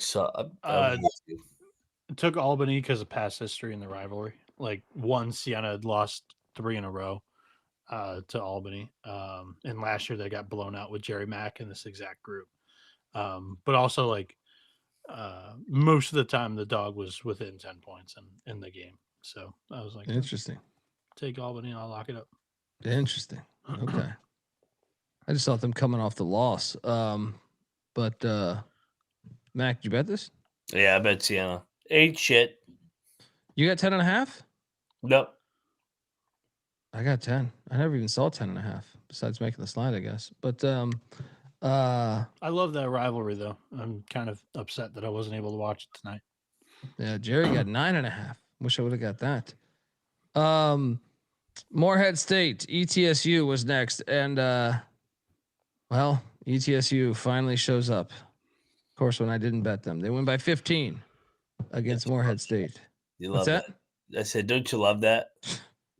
Looked like shit the whole season. We lost on them like we went to bat for them a couple times. So this has got to be the game. This has got to be the game. And then we don't touch it, and boom. Shout out to the Buccaneers. How about this one? Is Coastal way better than what we think? I ate shit on this one. I was like, Coastal's a road favorite at Western Illinois? No way. But yeah, good win. I mean, when you look at, remember they beat Winthrop. Mm-hmm. Yeah. I know they're 2-2. How did they lose to Western Michigan? What the fuck? I don't know. That's what had me fucked up. I was like, I can't trust this. And this one's Western Illinois' MTE too. They got a bunch tomorrow. Destroyed. They paid both Coastal and North Dakota to come play in their MTE, and that's pretty bad. That's all-time low. All right. Now I didn't watch this whole game, but sometimes life's just working out in your favor, and you happen to enter the bar at the perfect time. And I got to see the final 5 minutes of this game. This was perfect. I mean, sorry, yeah. Charles Walker. I know you're making another blunt. Because we basically had the Bryce Drew shit here. Memphis had no business losing this game. Why does that idiot put the ball back up? Did you guys watch this end? Why did dumb Doug McDaniel not miss a fucking free throw? But even before that, Memphis shoots a 3. They miss. They get the offensive board. Yes. There's 20 seconds left. He puts it right back up. Idiot. And he misses. Idiot, man. Idiot. Dude, Memphis fans. I was on Wake. Because I don't trust Penny in a short turnaround. I was wrong. Memphis should have won the fucking game. Memphis fans should be livid that they lost this game. There should have never been a half-court shot. There never should have been a half-court shot. Because you should have fouled right away. Or no, they're only up 2, right? So they couldn't have fouled right away. Well, no. Yeah. So they got fouled with what? 1 second left, and Wake Forest is out of timeouts. 1.5, right? Was that it? Yeah. I'm going to defend Penny. Doug McDaniel has played fucking college basketball for how many years now, and he doesn't know you're supposed to miss the second free throw when you're up 1 because that'll be a dead ball or it'll be a loose ball. Live ball, whatever the term is. You got to throw it 94 feet rather than if I make it, then they get the 94 feet home run pass at everybody. Bob Huggins, Cincinnati against Duke in the Alaska Classic or the Valpo. Melvin Levitt. One of my favorite games ever. Or the Valpo play. Anybody that's watched basketball, we saw it with Nebraska, K-State. You miss the second free throw. Well, Wake ran the same play last night. Yes. Now that's where I will blame Penny. How the fuck take a timeout and fucking take the defense? But Doug should have missed a fucking free throw. Yeah. Miss the free throw. There is no. But hold on. What about the player IQ to put the ball 20 seconds left? They miss a 3. He grabs a rebound and goes straight back up. If he just dribbles it out to the top of the key, they're forced to foul. What are you? Memphis is a low IQ fucking program. They're hard to watch. what the fuck was he doing? Like that guy needs to be investigated. Why would you even put it back up? I don't even understand it. And then like it was contested. It's not like he had just a layup, like a free layup. Like it was contested. Yeah. See, and I'm defending Penny here. How much money is Doug McDaniel making this year, Noah? You think? Oh, he's probably one of the higher paid guys on that team. Okay. Hey, Doug McDaniel, pull your head out of your ass and miss a fucking free throw or give your game check back. I mean, we got to start holding these fucking sorry-ass players accountable. This is ridiculous. That guy on Kentucky the other night, he's like, well, my effort was the problem tonight. How much are you getting paid? How much are you getting paid? Well, he was the SEC Player of the Year. Jesus Christ. I was ready. Doug McDaniel's a bum. I was ready to tweet out that Steve Forbes and Wake lost 3 games by like 4 points. I know. I had this tweet ready to go, and I was like, man, Wake can't catch a break. Dude, how about we'll get to the Purdue game, but the Purdue fans were unbelievable. They were chanting Colvin's name after this. That was incredible. Unbelievable, man. And shout out to Anna Bellinghausen. Met her in Omaha during the College World Series. My buddy Jack and I were hanging out with her and her company that she worked with. She was on the sidelines for this entire tournament. She was doing an incredible job in that too. That was a moment and a half. Yeah, that was a great fucking moment. Didn't catch this one, but I lost money on it. Tommy's hit a half court shot to win the game. Yes, dude, I bet the Tommies, these bastards. I had -3.5. Dude, they fucking hit a half court shot to win it. You gotta see. I gotta check that. After the show. Tommyville, USA, with the winner. Unbelievable. Then we had this game. And by the way, we didn't have the slide for Mississippi State and New Mexico. What happened there? New Mexico won outright. Was that a buzzer beater? It was a 2-point win. So no, New Mexico was controlling it. They were up 10. That's a bad bet by me. I took Mississippi State, man. New Mexico State out rebounded Mississippi State by 10. By 6 on the offensive glass. Also, not a slide for Nebraska, Kansas State, and Elliott's like, I'm so glad we traded Doug McDaniel for Haggerty. Dude, with Memphis. Like, look at that. That is hilarious. Now. That is hilarious. There's some real concerns for Mississippi State. There was no effort tonight. That used to be a under Jans, that's a program that is supposed to be a blue collar. They did not play hard at all tonight. I thought New Mexico played harder than them tonight. New Mexico's freaking under Olin in year 1. That was pathetic tonight. Well, and that's a sign too, because they got drilled by K-State. Yes, and you would have thought they would come back out. And Iowa State. Yeah, they don't have that same chip. I mean, Hubbard makes a lot of cute shots, but they don't got that dog in them right now. If Mississippi State plays A&M right now, who wins? Oof. I think I'll take Mississippi State. I'll take Jans. Yeah, I gotta think Jans has got to put these guys through. If they played LSU, who would you take? State, Jans for sure. Yeah, me too. Jans tested you. Jans just needs to get these guys back to Starkville and just put them through torture for 2 weeks straight. Just don't let them breathe. Don't let them breathe. Happy Thanksgiving. Don't let them breathe. You're running 16. Don't fuck these players. Fucking put them through torture, Jans, and get your program right. UAB put their players through torture, I think, after they lost to Alabama State because they've been fire since. Just imagine doing that after Thursday Thanksgiving dinner. Show up Friday morning. You're running all that shit out. You're puking all of that back up. Fuck these players. That's what I pictured torture. That's your number one method right there. Making all this money. Get online, bitch. Run your fucking sprints. Well, Did you enjoy your dinner last night? I want to see what you had. I want to see what you guys think about this one here, because I think we really have to talk about this. Me and Mac you've been arguing this, Bieniek.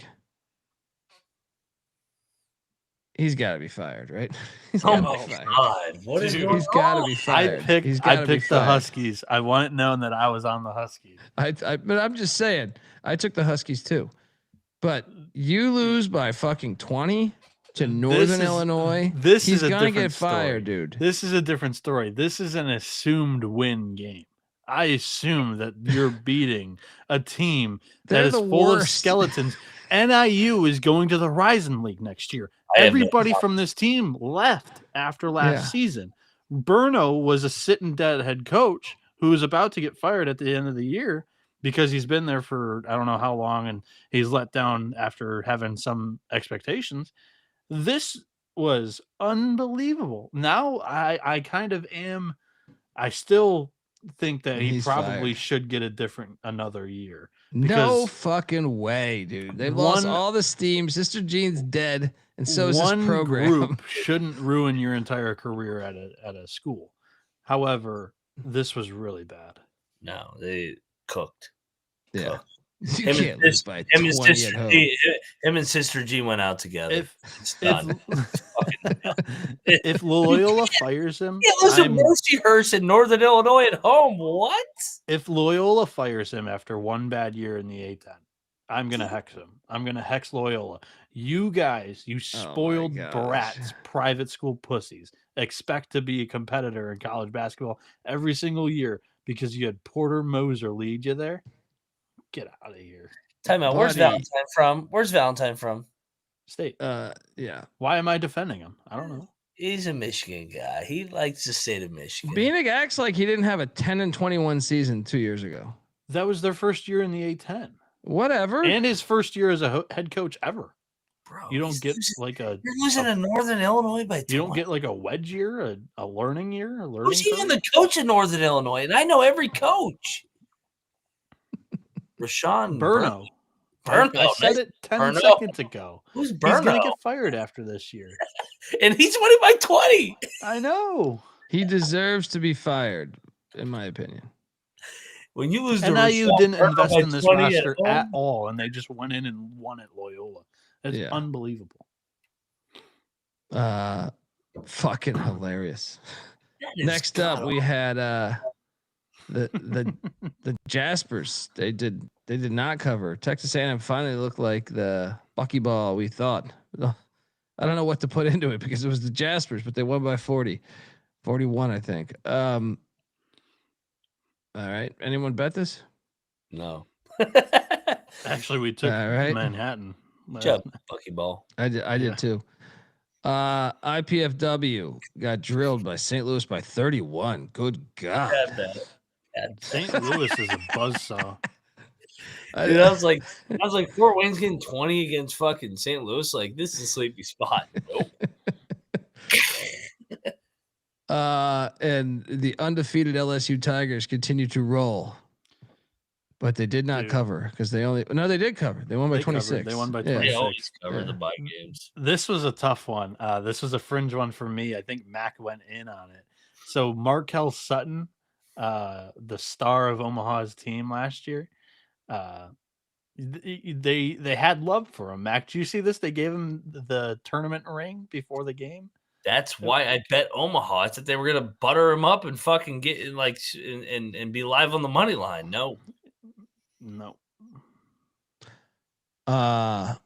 Then we had the likes of I bet this Texas State comes through for me 65-56. This Little Rock, little cock bullshit out of here. Texas State, I told you, man. Besides Troy and maybe a few others, they're looking solid. Yeah. Anyone bet that? No, I stayed away. I couldn't decide on this one. 4 wins in a row for the old Bobcats. Yeah. They're hot. They seemed to righted the ship here. I was on Little Rock. I didn't bet it. They suck in football, so they're good in basketball now. I see Go Beeves in the chat. I'm sorry, buddy. I think I gave you a lemon with this Wayne Tinkle talk because Evansville, these purple aces. Talk about fired coaches. My hot take in the WCC preview may end up. Time out. How are you going to fire Tinkle, but you ain't going to fire Valentine? Yeah, Tinkle has an Elite 8 run. Tinkle's been a steady downward trajectory. Tinkle's except for gonna last year. fucking tinkle all over All your right. face. When's the last time Oregon State before him went to the fucking Elite Eight? When's the last time before fucking Valentine and Moser that Loyola Chicago was? Well, they won a fucking- natty. They won a natty in the 60s. Yeah, so now all of a sudden their expectations are sky high through the roof. I'm just saying he's been living off Moser's fumes, dude. And Oregon State was like a Cinderella of all Cinderella runs. That's like you defending Kevin Keats should still have a job here. That's what that's like. I thought he was still going to have a job after making the Final Four, but NC State, They canned they him. should They have got kept Will him. Wade. They should have kept him. They got Will Wade. How can you say they should? Oregon State's 4-2. Yeah. They had a good year. Oregon State was Evansville's decent last not. year. What are you talking about? Oregon State was decent Yeah, I last know year. they were decent. I know. Why they would were you decent. fire a decent fucking coach? I think they want to reset going into the Pac-12. It's going to be a really good basketball league. Very good. With Wayne Tinkle. I think they would reset. They're not going to hire a football and basketball coach the same year. Well, you're They right don't give there. a fuck about Oregon State basketball up there, too, by the way. They don't give a shit. Yeah. That's not true. They showed out when they hosted Gonzaga and St. Mary's last year. They And didn't they would storm the show court. out when they play Oregon and everything. There are, 95% of the fan bases out there are front runners. You play good, they're going to have a lit home atmosphere. You don't play good, nobody's going to go. Yeah, Bobby Oregon with a good comment here. He's got 4 starters from last year, starting at Texas, Pitt, Oklahoma State, and TCU. Yeah.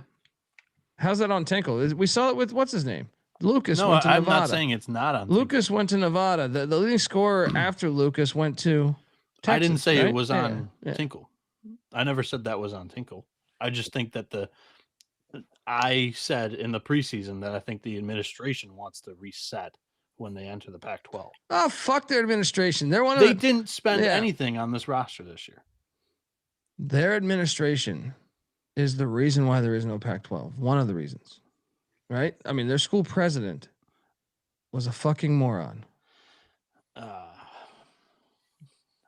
I don't know much about the Oregon State situation in that, but I know there were other schools that played a bigger role in that. Look, I feel sorry for Oregon State, but I'm just saying their school president definitely botched a lot of shit. Yeah. A lot of shit. I mean, there was no funds with this roster. And None at all. Tinkle's going to have them fine. They're gonna Missouri get better. State, Southern Indiana, Yeah. Coastal Carolina, Oakland, D2 Colorado Mesa, Howard College, which is a junior college, 3 Euros that are like all, shots in the dark. That's just a clear, like, Tinkle is trying to get the best out of what Scott he can Barnes. with what he's got. Yes. Scott Barnes is who I'm referring to. Yeah. We're rooting for Tinkle. This is a pro Tinkle podcast. Oh, yeah. All right. Next up, we have Georgia State, South Dakota State. I bet Georgia State, guys. What a fucking idiot I am. Dude, I'm sitting there like, wait a second. They're getting double digits. Who the fuck is South Dakota State to be laying double digits? And then I was like, okay, let's ride. It was 53-19 at halftime. This might be my worst pick of the year. This one. I mean, I Georgia got State's one later. Yeah, I mean, Georgia State's a defensive program with a bad defense. It's going to be a tough year. They suck ass, dude. I've tough lost year. money, and I keep going back to the well. I think this is my 4th time losing money on Georgia State What this year. are they against the spread? It's not good. They're fucking terrible. Every time I'm like, that number's big. They're in Atlanta. They got to have some guys. They're only absolutely. 2-3, but they haven't covered in the 3 losses. Maybe I think I'm 0-3. I think I'm 0-3 betting them. Let me see if I can guess. It was a I hate MAC that game game. against It EMU. sucks. It was Presbyterian, and it was this. That game. The Presbyterian. Those are my 3 losses. It hasn't Fuck been you, pretty. Georgia State. Yeah. Next up, we had Jackson Oh my State God, and talk about Arkansas. not pretty. Oh my goodness. It's almost a 60-point win by Arkansas. This is prostitution, Mac.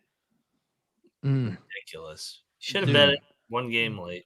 Arkansas had played with their food in like 3 straight bye games, and they did that tonight. Who could have known? I didn't bet this, so thank God. Because Colby, you bet this one? This is your Georgia State play for the night? No. Okay. No. The Georgia State play was like the premier game of the night. Colby, I talked about this with Mac last night, and you weren't on the show. Did you see Stephen Pearl sound off against Jackson State? He's a fucking douche. I don't think I did. In a press conference or what? What are we talking? Yeah, press conference. For no reason. He was looking at the box score and he was like, we didn't rebound the ball good enough against the worst rebounding team in the country. Jackson State's played like all bye games, like, and they're a good SWAC program. Like, why are you burying them after you just beat them by 45? And this is where I need that Harbaugh third base quote. Exactly. Because he's the exact example of being born on third base. Correct. And that's 2 games in a row that he was whining, because he whined the refs against Houston when they outshot him at the free throw line by 20. And then Jackson State. It makes no sense. Why is he on a high horse? It doesn't make any sense. I mean, his dad's Bruce Pearl, though. I almost can't even blame him. You know what I mean? Like, the guy did a 30-minute outro video. Right, like he won the goddamn fucking Nobel Peace Prize, right? It's like fucking sitting there thanking his like 3rd grade fucking math teacher. And if it wasn't for you, Miss Jones, I carry the 2. All right, like just in love with himself, just completely out of touch. I figured I bet this game. That's why I needed to bring it up. Oh yeah, fuck Auburn right now. Guys, I bet this, and I got lucky as fuck because I laid one with in the Battle of the Bay with Norfolk State, and they won by 2. Let's go. Might have had some cocktails. Might have not remembered locking this. But it cashed. And it was on the picks page too. Play this on Friday night, man. This was a great game. This is always a great game. It's a great rivalry. I have zero recollection of betting this game, but maybe it's probably at like 6 a.m. when we finished that show. I think that was when I did it. Austin P. Oh my God. Tulsa. Oh, dude. This one was a close game. Austin P had a 7-point halftime lead. Tulsa wins and covers the number by a half a point. This is a ridiculous. Like, I saw people talk about it in the chat. Keep talking about it. Ridiculous beat, man. Austin P had an 11-point lead with 11 minutes left, and they don't even cover the 8.5. Bieniek. Are you kidding me? I don't know. I mean, dude, I don't know what to tell you. Oh my God! Like this is one of the worst beats of the night. This one, Cincinnati, Northwestern, those 3 like were unbearable. Austin P looked good, man. Austin P, and the worst part is Austin P didn't foul at the end. They cut it to 9, and then they said no fouls, and I go, oh my God, that was brutal. Up 11 with 11 to go, Colby. Ooh. Like what? You've had a hard time with Tulsa. I've noticed that. Yeah, I hate that. You've had a really hard time with the the Hurricane this year. Army's just gonna beat him by 1,000 in football tomorrow. Fuck you, Tulsa. Yeah, me and Elliot Money need to talk about something here because John just saying great insight, Noah. All I said, Colby, was I don't know what to tell you, Mac. So that's a great comment there. Horrible beat. Well, this was the worst one though. I'll fight you on this. Oh God, they were like back to back. I was on this one too. I had UC Davis money line.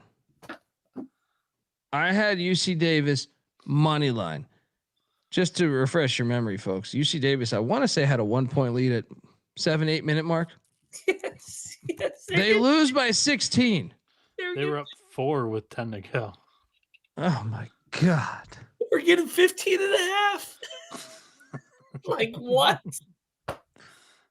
I was thinking I'd already hit I'd already hit Charleston Southern money line. I had this and I had one other in the state that we're going to talk about. But I was like, I am convinced I'm the smartest human being in the history of the planet. What the fuck was this? This is a rigged game. Dude, This this is a is rigged Austin game. P right next to each other. I'm watching it. This was a close game the entire fucking game. And then like Davis is just like wave the white flag. Win by 16. Ridiculous. And they started at the same time too, by the way. Yeah. Well, the good news is wait a second. I got to talk this game here too. Guys, not only did I bet this game, our colleagues at the Sports Gambling Podcast hit me up with my favorite plays. Now, to be fair, I did give them a good amount of plays ATS, but they said your favorite moneyline dog. So I had like 4 or 5 moneyline dogs that I really liked tonight that I went in on. But it's hard deciding your favorite one, and I chose this one. Arkansas State.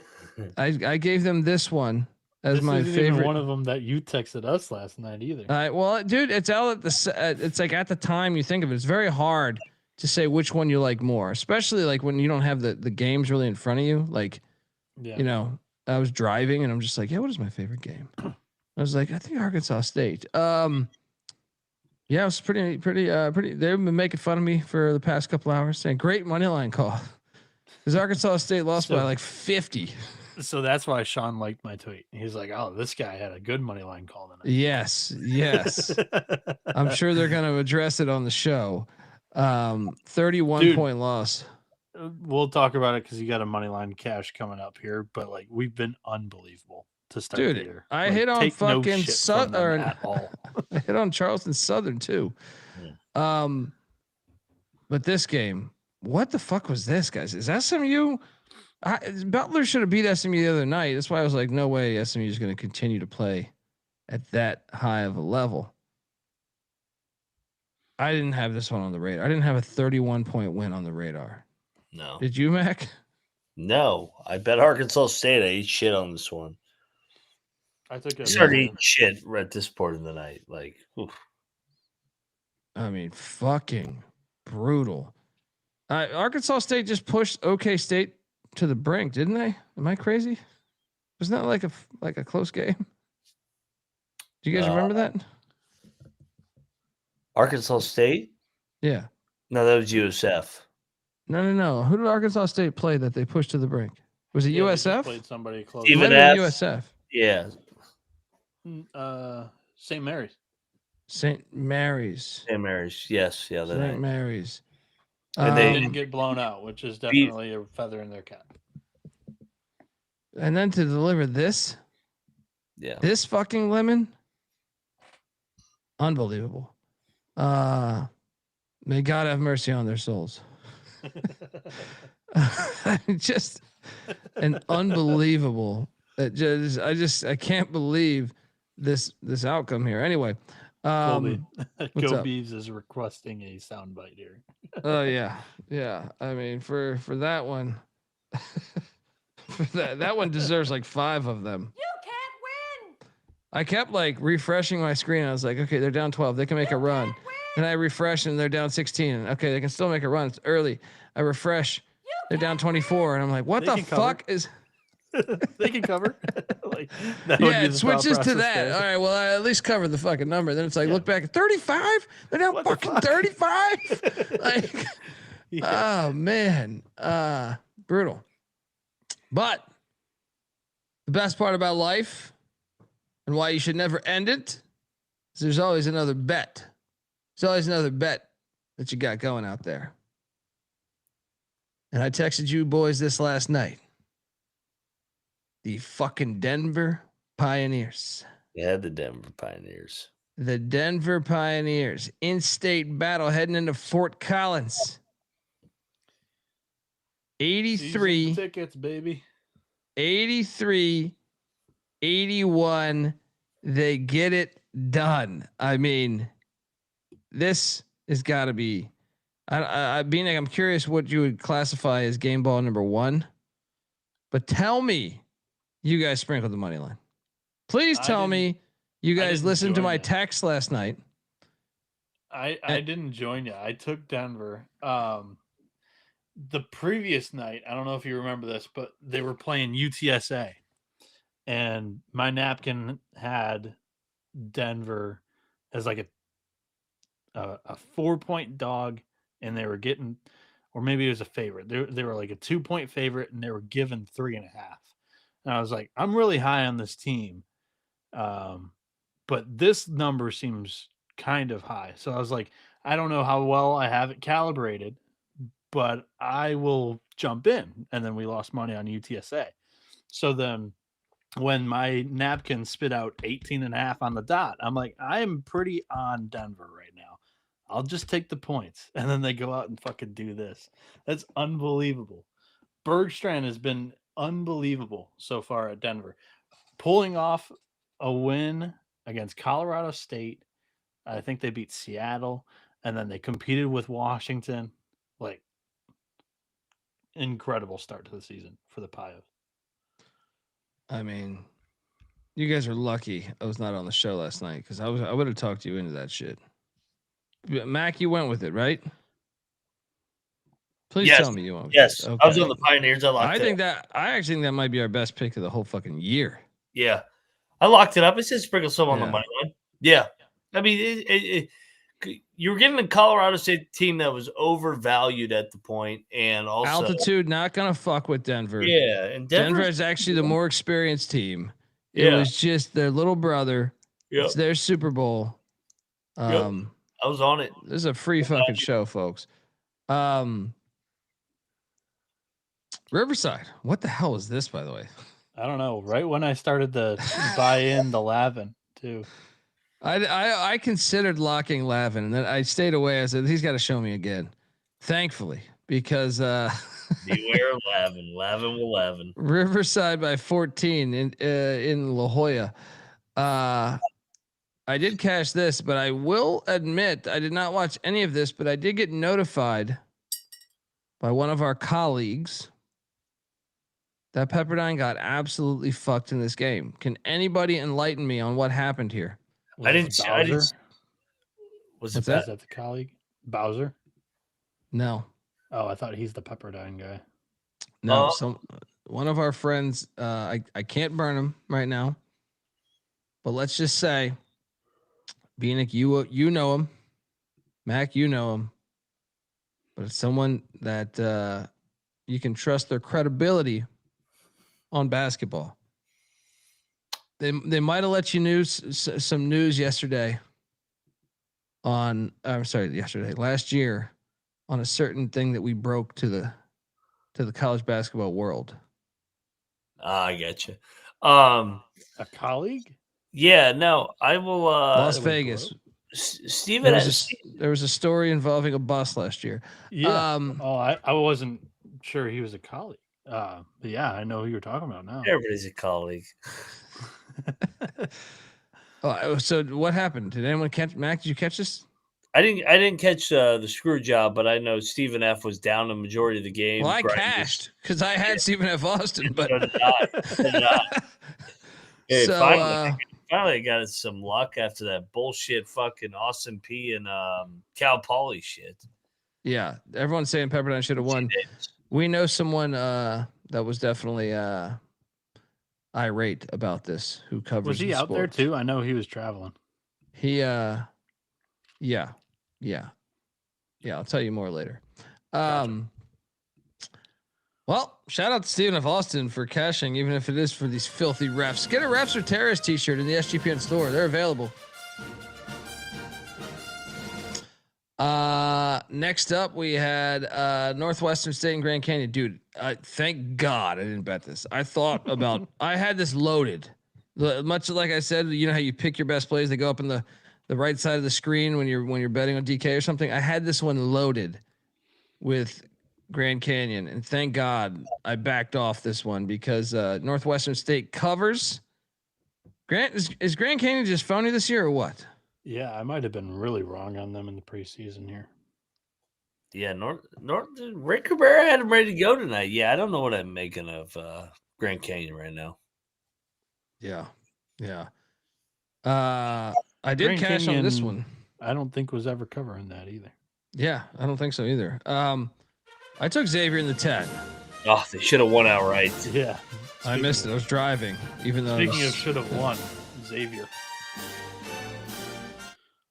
What happened? They were leading in the final minutes of the game and just gave it away. Georgia hit a 3 with 10 seconds left. Yeah, and then another Blue wild Cane? name. Blue Cane? No, but it was another wild name that Georgia's got. Hold on. It was who hit it? I thought seeing the name it would have jumped out at me. I can't think of who it was. Kareem Stagg? No, maybe it was Jeremiah Wilkinson. I can't remember. Oh, no, you know who that is, though, right? Yeah. Oh no, I'm sorry. I'm thinking of they have one of the Wilkins guys. You know how Georgia's got like a pipe? It's like the Swillings with Georgia Tech. Smurf. Yeah. So the box score I'm looking at, his nickname is not used, but he goes by Smurf. It's Smurf Millender. Great name. Yeah. Great name. he made a couple big ones tonight. Wow. I cashed on Xavier. Didn't take the money line, thankfully. But I did bet on Master P again. And all right, I think I'm gonna give the No Limit Soldiers just a day or two rest. But we got to talk about our boy Wahlberg and this intel I gave you guys, this valuable intel I gave you guys at Media Days, where you guys chuckled and laughed. You told me I was foolish. They're 5-2. How many wins they have last year, Mac? 6. This is why you go to Media Days. I gave you the intel. answer, Mac. Say 6. Yeah, no, 6. And he's got Pepperdine on Wednesday. And Bakersfield after that. Yeah. And then they probably won't win the game. That's probably true. They could get, Air Force. Yeah. Look, they're rolling. Let's go. Except here where I lost money. Sanford and New Mexico State. How about New Mexico State drilling Sanford? Yeah. I was impressed. I had Sanford last night.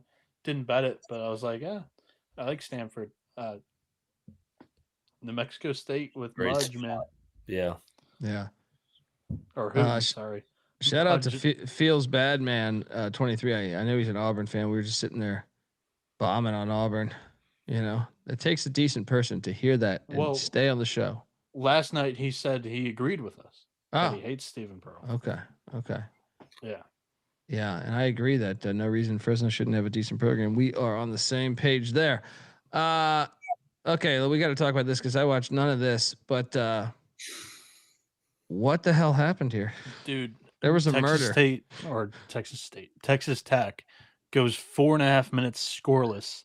In that, Purdue, first off, I tweeted it, so let me do it. Choo choo, because that is what fucking happened. They were standing on the train tracks when a train was coming through. They got bulldozed.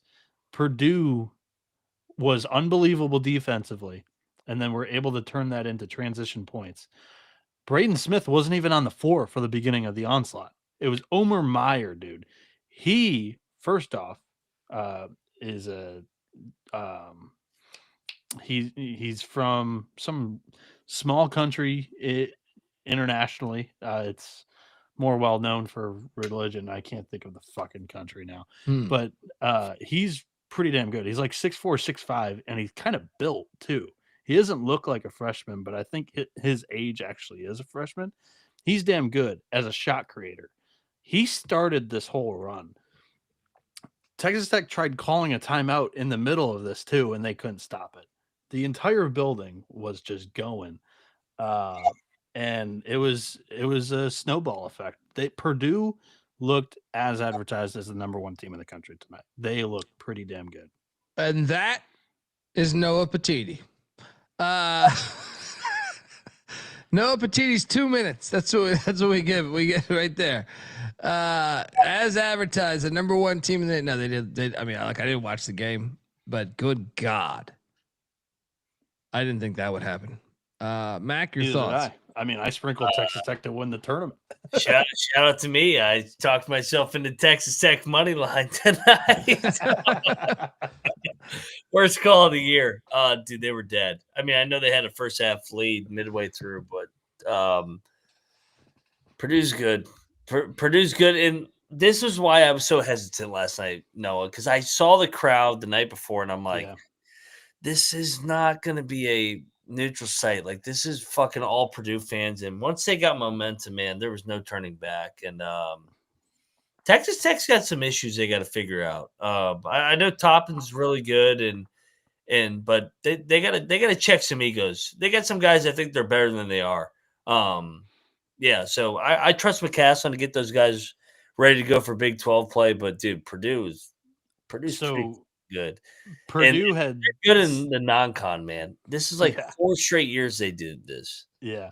Purdue had 7 guys in double digits scoring wise. They out-rebounded Texas Tech, which is a very good rebounding team. Yeah. 43-25. They had 19 assisted baskets tonight. They went 8 of 14 from deep, shooting 57%. Inside the arc, they were shooting 60%. It was just like, I don't know how you stop that team. And Oscar Clough, who everybody was like, I don't know if he fits next to TKR. He was the tournament's MVP, and he went for 15 and 15 tonight. Like, holy shit. You better hope you don't draw South Florida, because there's a guy named Tobin Anderson on staff that knows a thing or two up in the old Purdue Boilermakers. Well, those South Florida Bulls would have to be a 16 seed or at large, which I don't know if they're playing themselves into an at large conversation. This is Noah Petiti, by the way, everybody. Yeah, Noah Petiti's work. Let's talk more Noah Petiti because we don't have the slide. Nebraska beat K-State 86-85. What a game. Fun game. Well, I saw K-State had the lead with like 30 seconds left, right? But what happened? Back and forth game. Nebraska was dominating the first half, up 10 at the break, but then K-State made some shots. Haggerty was awesome again. K-State missed a blockout to lose the game. Hoiberg's son gets a free throw or gets a rebound, makes one free throw. Funny, he has no issue knowing when you're up by 1 with 0.9, you should miss a fucking free throw. But Doug McDaniel, the guy making multiple millions of dollars, doesn't know that. So shout out to Fred Hoiberg's son.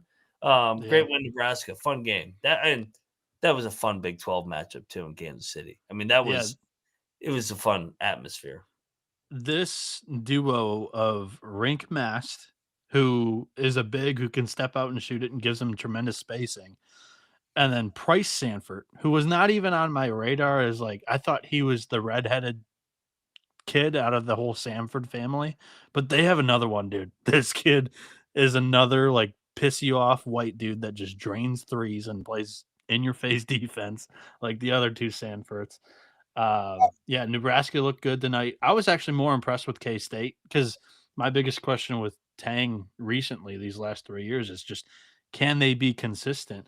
And holy smokes, this Abdi Bashir kid, he's a Monmouth transfer. He drilled 7 fucking threes tonight. Guess what? He's an Omaha, Nebraska native. So he was definitely like a little motivated for this game. They should totally be in a conference together. Wouldn't that be cool? Dude, I was thinking the same thing. Watching that atmosphere, those fans talk shit to one another tonight. I'm like, why are K-State and Nebraska not in the same league again? They should totally be in the same conference. God. Anyway, Sac State and Cal. I took the points. I did not bet this, but bad. They lost by 24. So shout out to the Golden Bears. We got Cal Stanford on the gridiron tomorrow. Love that rivalry.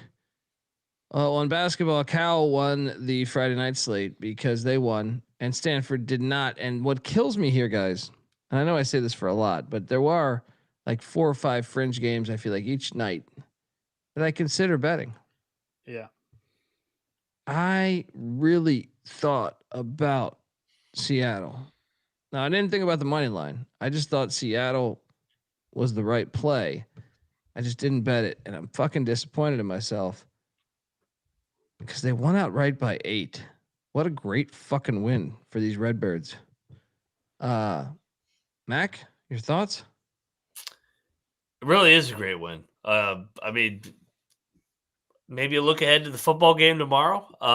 But I mean, to go in there and get a big win. Stanford's been really good in these bye games too, but they finally dropped one under Kyle Smith. So shout out to the Red Hawks here.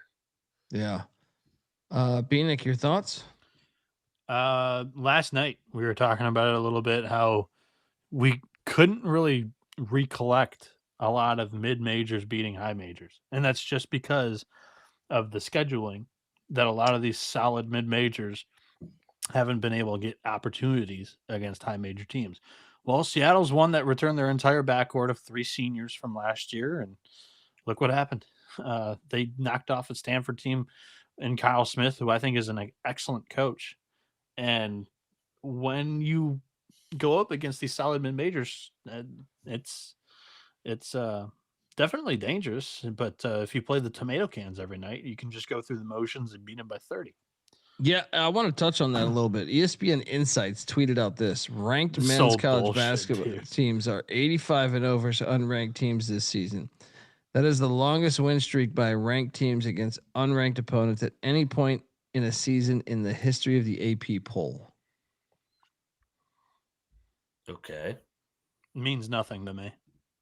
What I'm just because curious. those ranked teams are only playing other shittier teams, right? Yeah, or bottom or shittier teams. So no, that's why I'm bringing it up. Is it kind of goes to what he was saying.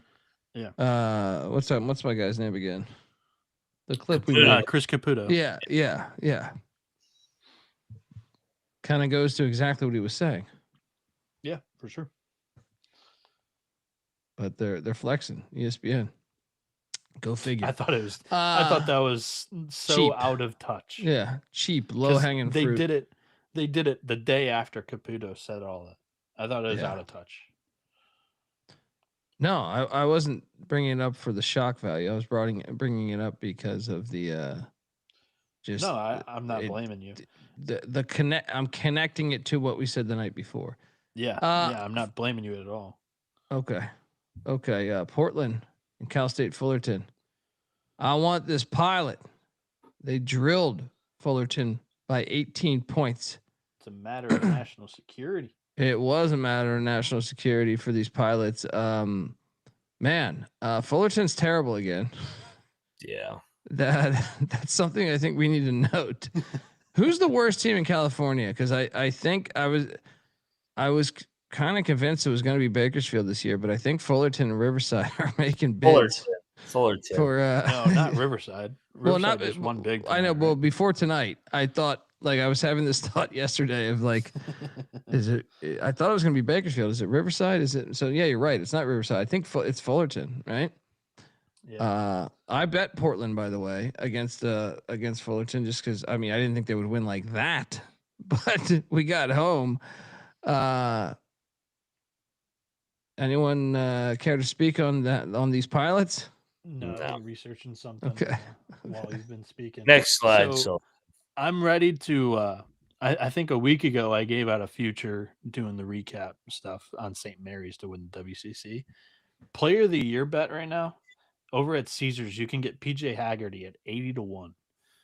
So preseason I gave out LeBaron Philon at 100-1, and that thing's that's already shot down to like 25-1 in some places.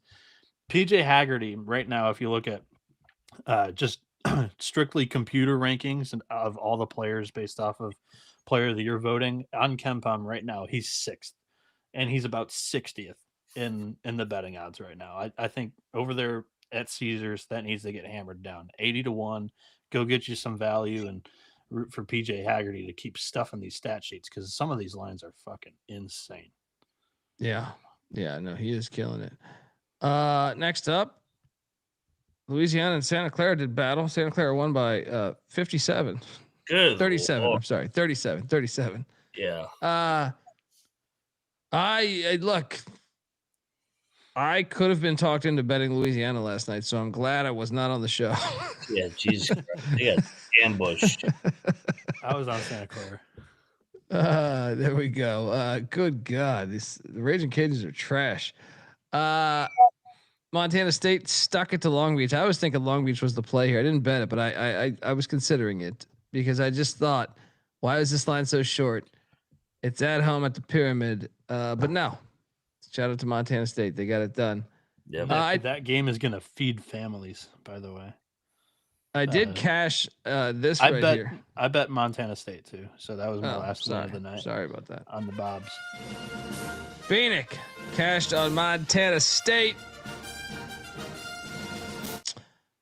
I cashed on San Jose State and Tim Miles against Southern as they won by 14. Anyone ride with me? Or you thought the stunk, didn't you? Yeah. I thought it did too, but I was just like, I'm going in. Holy shit. Shout out to the Map Crow giving us $200. Wow. Great show as always. Colby with the Denver money line call. Noah with the Real Blue Devils. Appreciate all of you and the passion for this great sport we have. Thank you, Map Crow. And look, you're the man. Thank you. It's interesting. I ran into someone, a fan at the game that did not watch our show, just listened, which I thought was interesting because I just feel like I always assume now that everyone's just that watches the show. But one of the things I appreciated, the compliment I appreciated most was that he was with one of his friends and he was explaining what our podcast was. He goes, they gamble all the time, but the guys really love the sport. They love the hoops, and he gets it. To me, like sometimes just people say it's a gambling show, which yeah, we do gamble. We love to gamble. We bet. It's fun. Yeah. But I think the first things first, we love the fucking sport. So I'm glad that comes off. Yeah.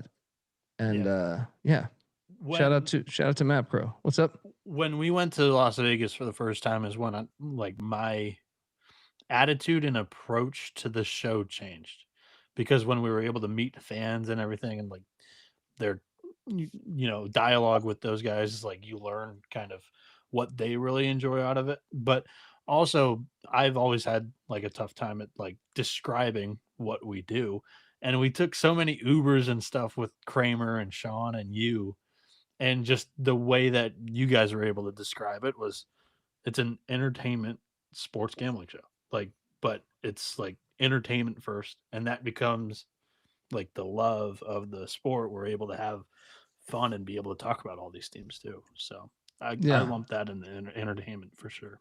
100%. I would describe it as entertainment first, but I like to think, I mean, I know I didn't know you guys, but this was kind of going on in my household with my brothers.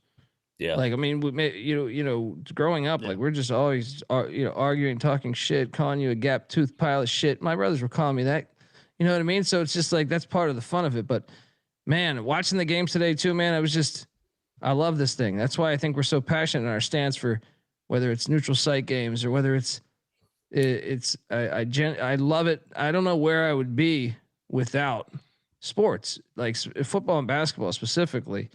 It's been such a part of my life since I was growing up.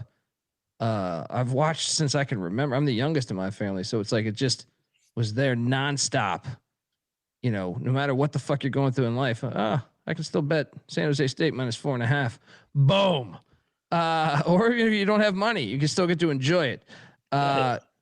You can put if you got no money, you can still put a $1 parlay out there. You can always get down some action. Yeah. Sports is a lottery ticket.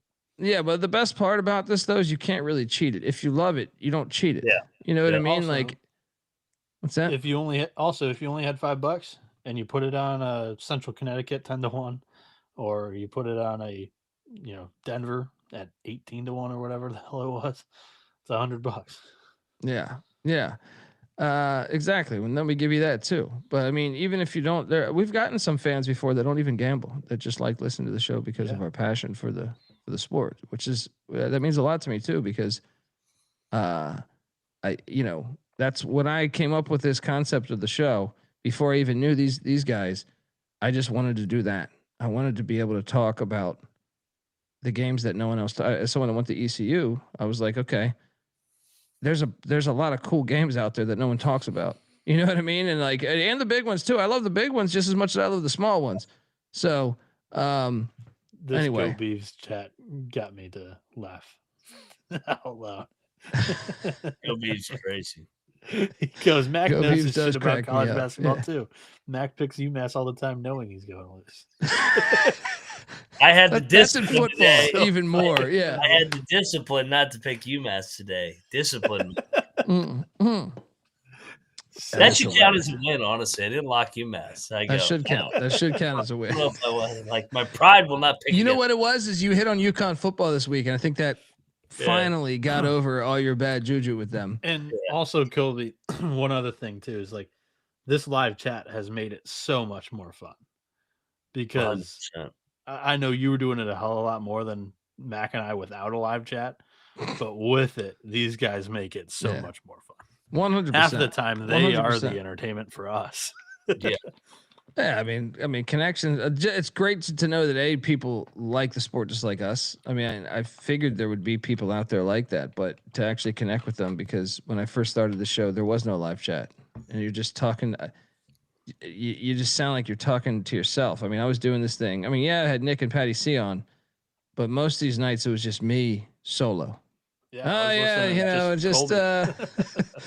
There comes a point where you keep making like inside jokes on each team, and it's like I don't even know if they know it's funny because I'm super impressed with how you were able to do that. You just had that's how all your inside jokes started, where just you were talking to yourself, trying to entertain yourself. yeah. I mean, that was a hard time. Those shows, they weren't killing it either. I'll put it like that. They were getting about early on, those things were getting like 50 downloads, and I was just like, perfect. The picks Here we were go. fire, though. Yeah, Not anymore. the picks were Not good. anymore. Yeah, there we go. And that's why I locked up San Jose State. I want to go back to Nick. It's what he said in the chat. He goes, "This is Tim Miles' most athletic team he's ever had." Nick does play-by-play for San Jose State. Shout out to Nick. Great guy too. Hung out with him in Vegas recently, as some guys wanted us to do cocaine and mushrooms, and we passed. Thank you, Nick, for Is he the one perfect. that saved you too? Well, it was good that he was by my side because Nick's a lot younger than me. He's a great guy. He has never dabbled, as far as I know, he's never dabbled into that. So he was quick to say, "Hey, no, I'm out of here." And I was like, "Yeah, what the fuck, dude? I got a 1-year-old." And then I paused for a second, and I was like, "Where are the mushrooms at?" Right? And then I was like, "They're because the guy's like at his hotel room." Back I was a 20-minute cab. And I was wondering if Nick gave you the Heimlich after eating the potato. But Nick's the man. What do you think about that? What do you think about that comment, though? Maggie just completely blows through that. That did never happen. Hilarious. So I'll tell you a story, folks. What? I think Nick is right. I like Tim Miles' team at San Jose this year. I'm high on them as well. Now carry on with the mushrooms. No, yeah, I mean, I should have done that, but hold on. I also want to say what Noah's referring to. I don't think that I've told the story on there, right? I don't think I've told this. I don't know. You guys will get a fucking kick out of this. I show up to Mountain West Media Days super early, right?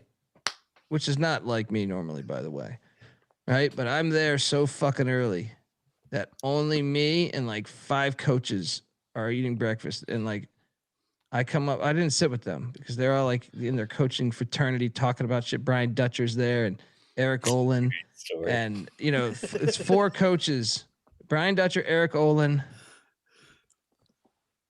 Miles was in there, right? It might have been Miles. Yeah, that's what I'm saying. There's 4 basketball coaches sitting there, head coaches in the Mountain West. Very good ones too. No, 4th was Joe Scott. They're all talking, and I like barely anyone's there. I'm like, fuck it, I'm gonna go get this breakfast, right? I grab my plate of food.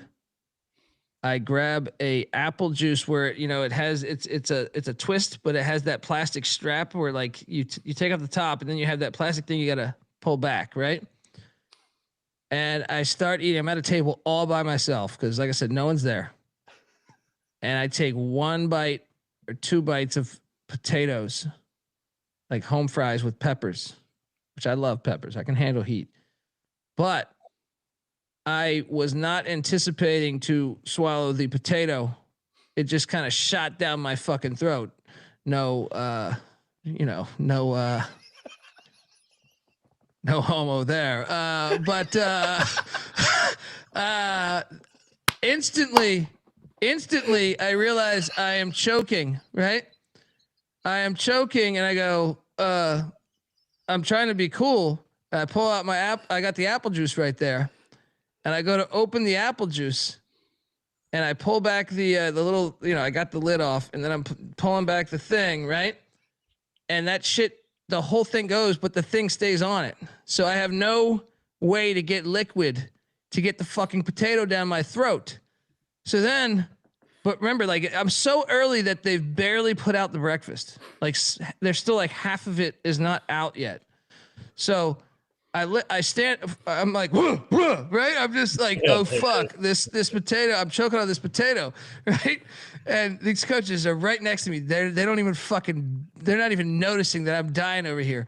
I stand up and I go over, I'm like, oh fuck me. I got to get over back to the kitchen. I need some water. I go to the water bin. There's only ice in the fucking bin. They haven't added the water yet. So I'm like, I'm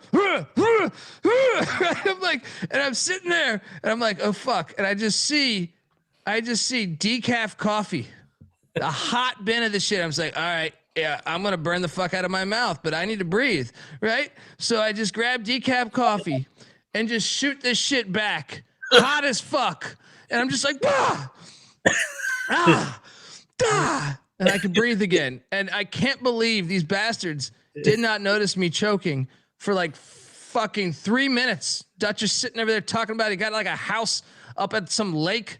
And I'm like, I'm fucking dying over here, you motherfuckers. No one could have got me. Somebody. I'm just like,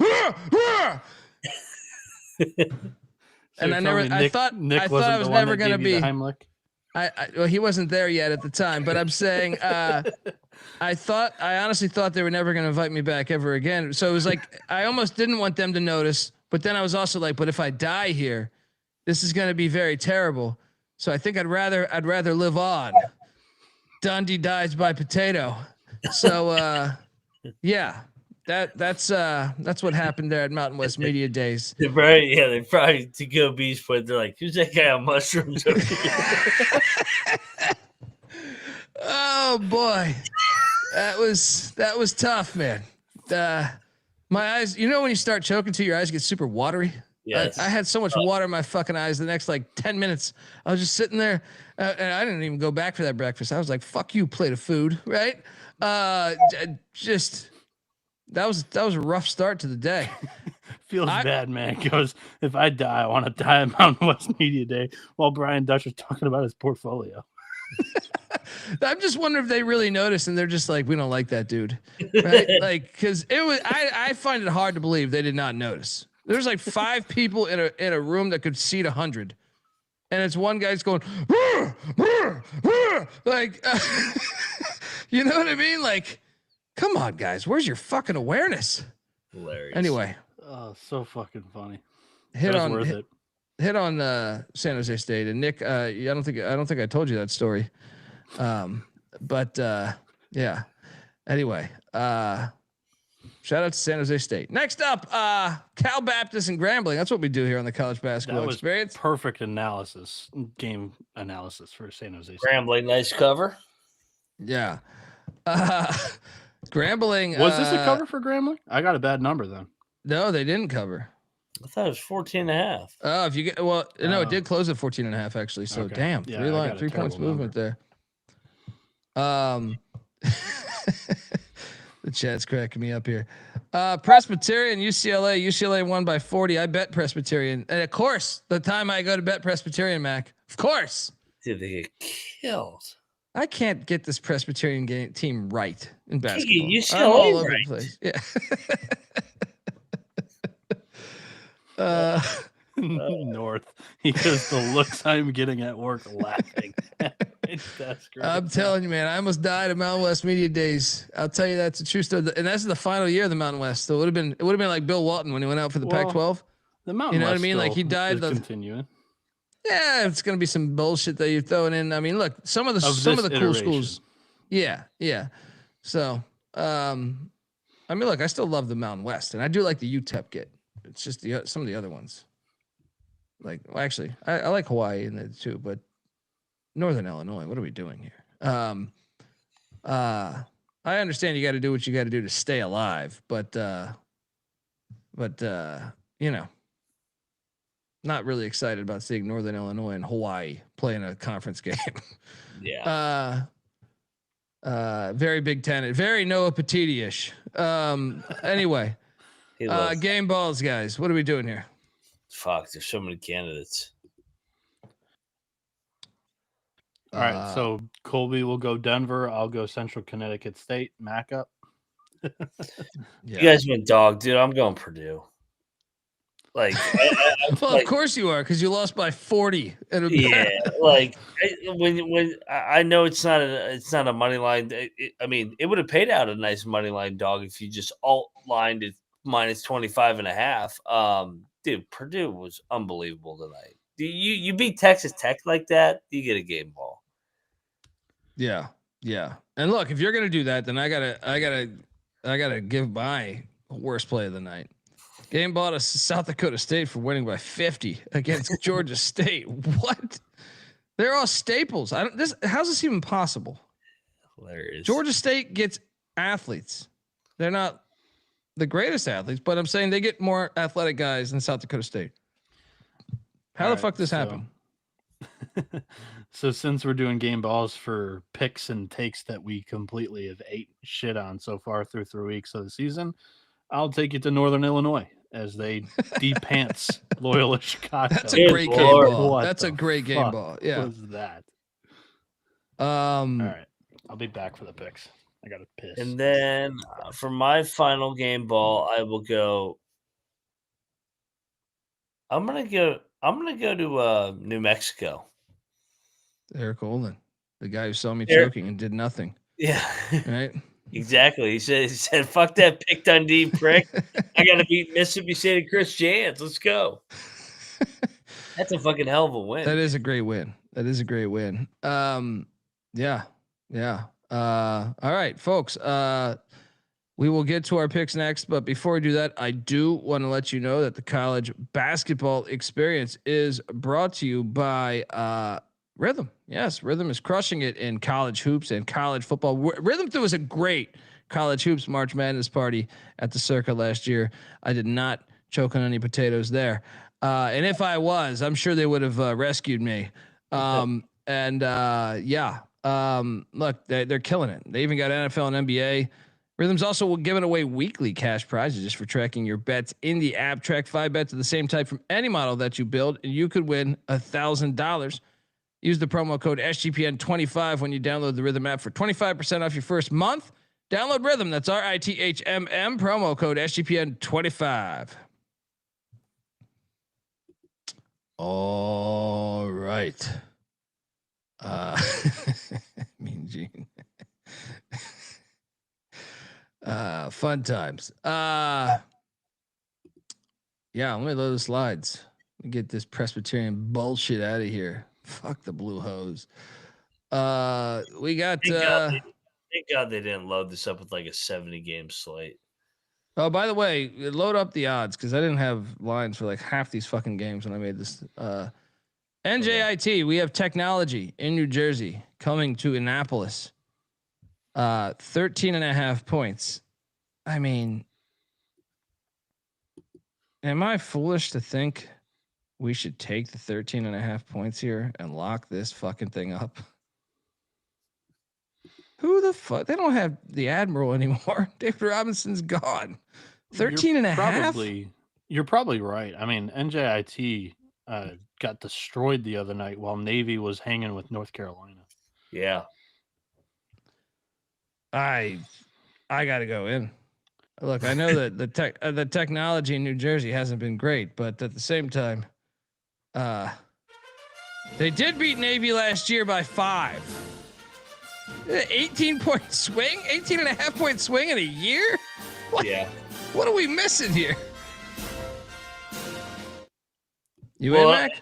Yeah, and I want to fade Navy coming off the North Carolina game. I mean, when they came off the Penn State game, the Yale game, I thought they played with their food the next game a little bit. So yeah, let's go.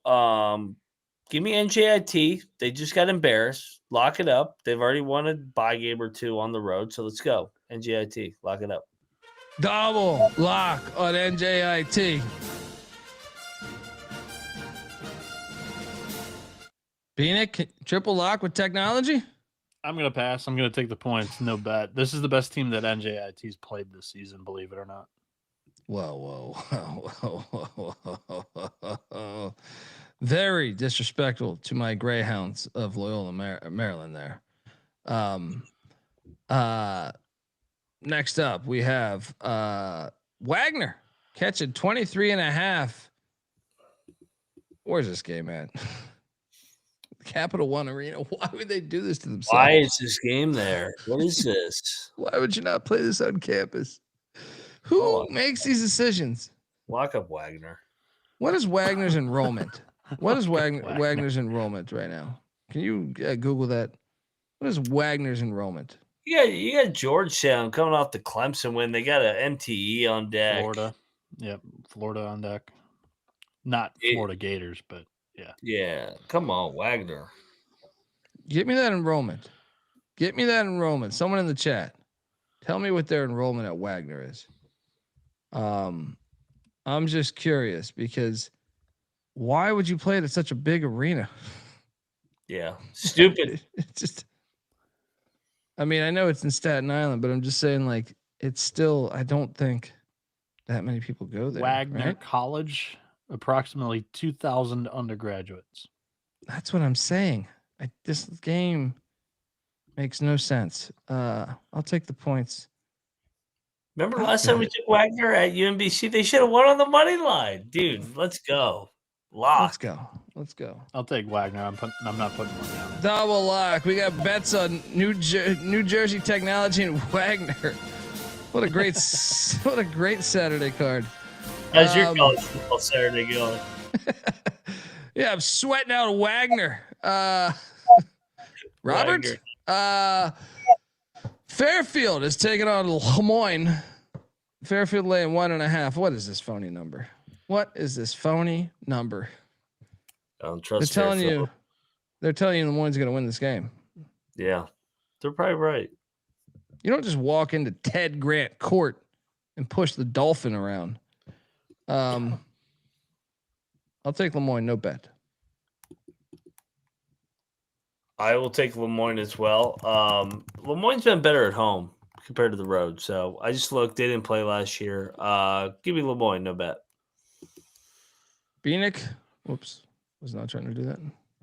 Don't love it. But yeah, Lemoyne has typically been good on the west side. So I'll go with the Dolphins. We got a city showdown going on here. Harvard is taking on Boston. He's that Mohegan Sun. Oh, fuck. I don't have a line for it. That's probably why I didn't. Bullshit ass game. Why would you? You guys are like a mile apart from each other. What are we doing? Harvard's laying 3.5.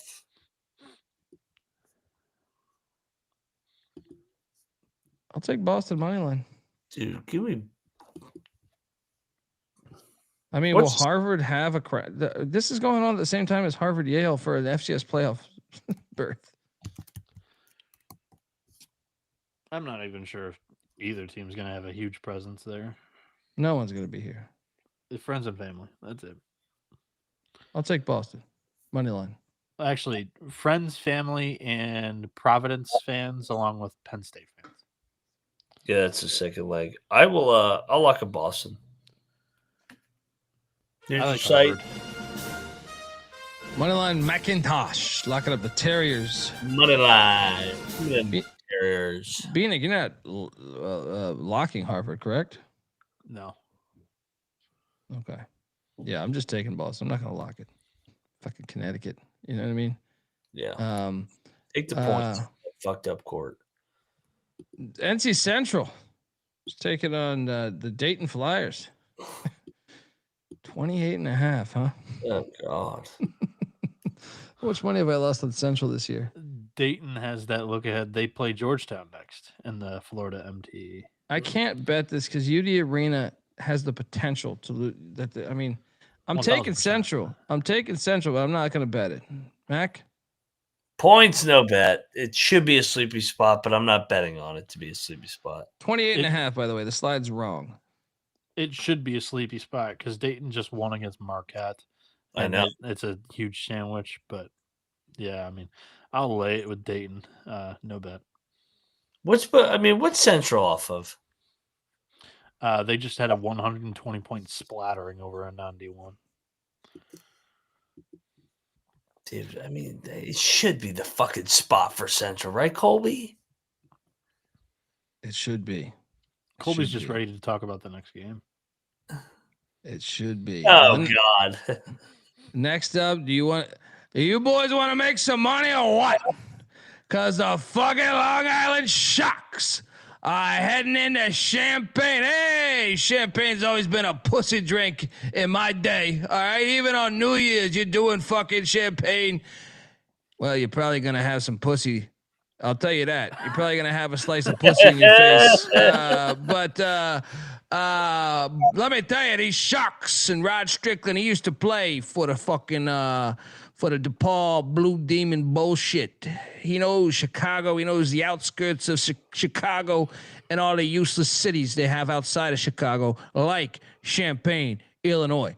My sister Teresa, she's going to the fucking game. She's already, remember I told you this shit. I told you this when they open up the season. They're playing the fucking little Fighting Irish, those clowns, right? And they're flying into Midway. She's flying into Midway. She knows the secret of the pros, going into Midway Airport. Not that other bullshit. She's coming in. We're going down to Champaign. Look, my sister Teresa, God bless her. She gets champagne, 2 or 3 of those, especially when they put the little fucking raspberry shit in there. She opened her legs to anybody. That's the problem. Right? You get 3 of those champagnes with the little fucking raspberry shit in there. She opened her legs to anybody, but not on my watch. Not on my watch. All right. The Sharks are catching 34.5. These Vegas fucking clowns sitting over there in their little sports books, got rid of the smoking at all these casinos. It's very anti-American, in my opinion.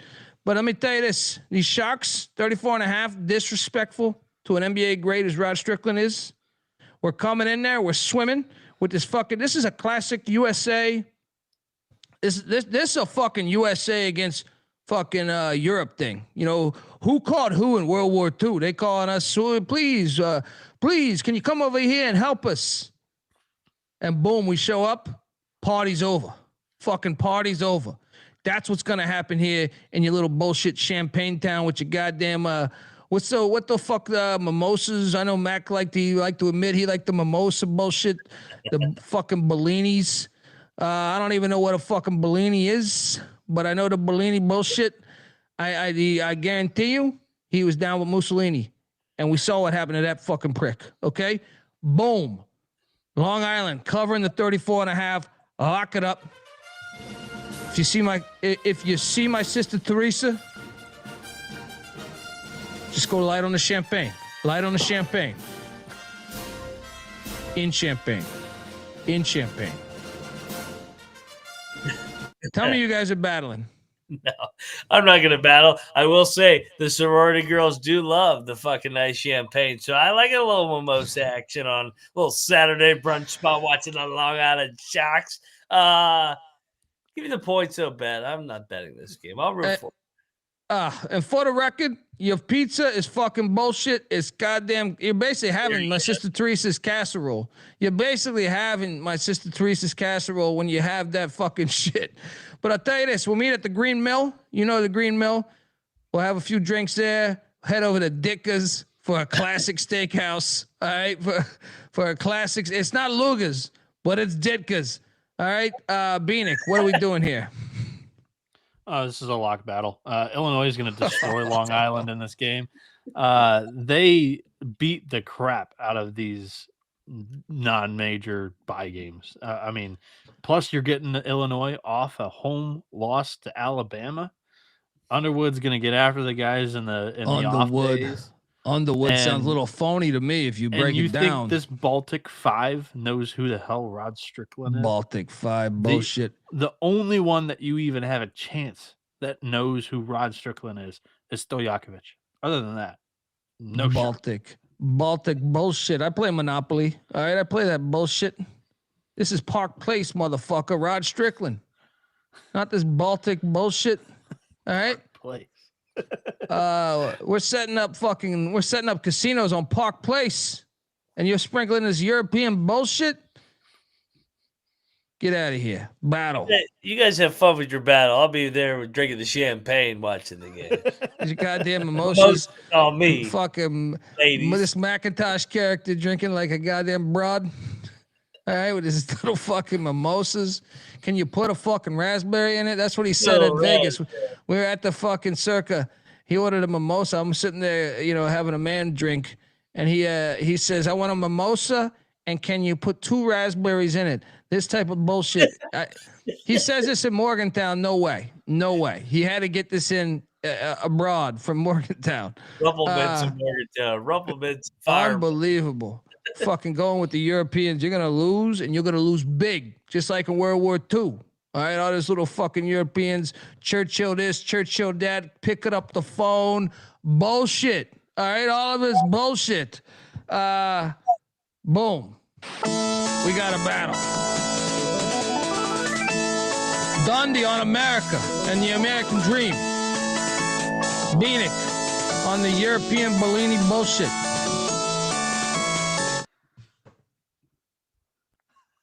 Frankie goes, Sister Teresa's getting clapped.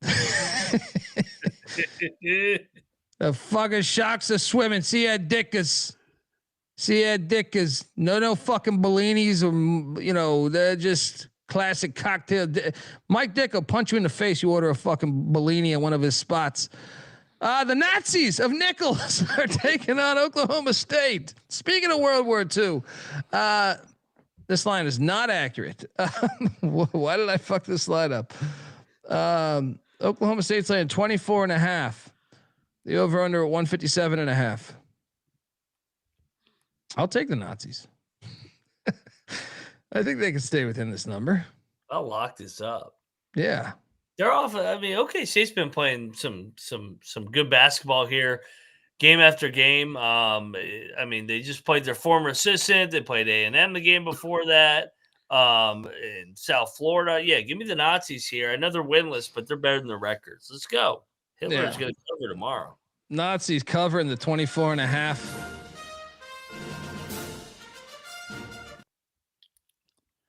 I'll take you the win. points. I'm not going to bet this now.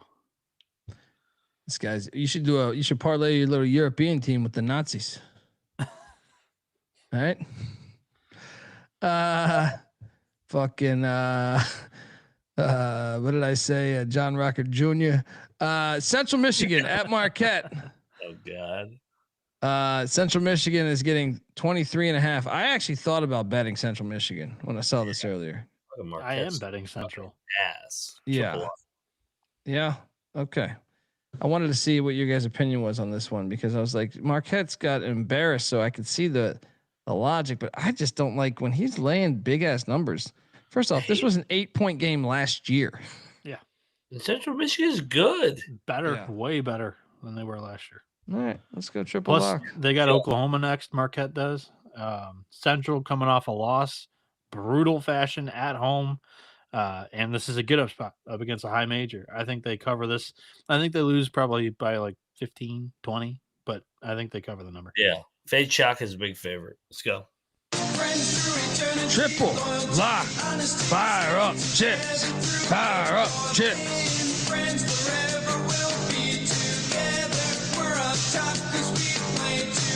The European play. 24.5. Or no, 20. I'm sorry, 23.5. The European play that Bieniek was supposed to be parlaying was Illinois with the Nazis of Nichols. Yeah, 23.5 is what we're calling CMU at. Next up, we have Cleveland State heading to Kent, Ohio, getting 13.5 points. Kent won by. Wait, this is their second time they're playing? State team, though. Yeah, they played a week ago. Oh, what?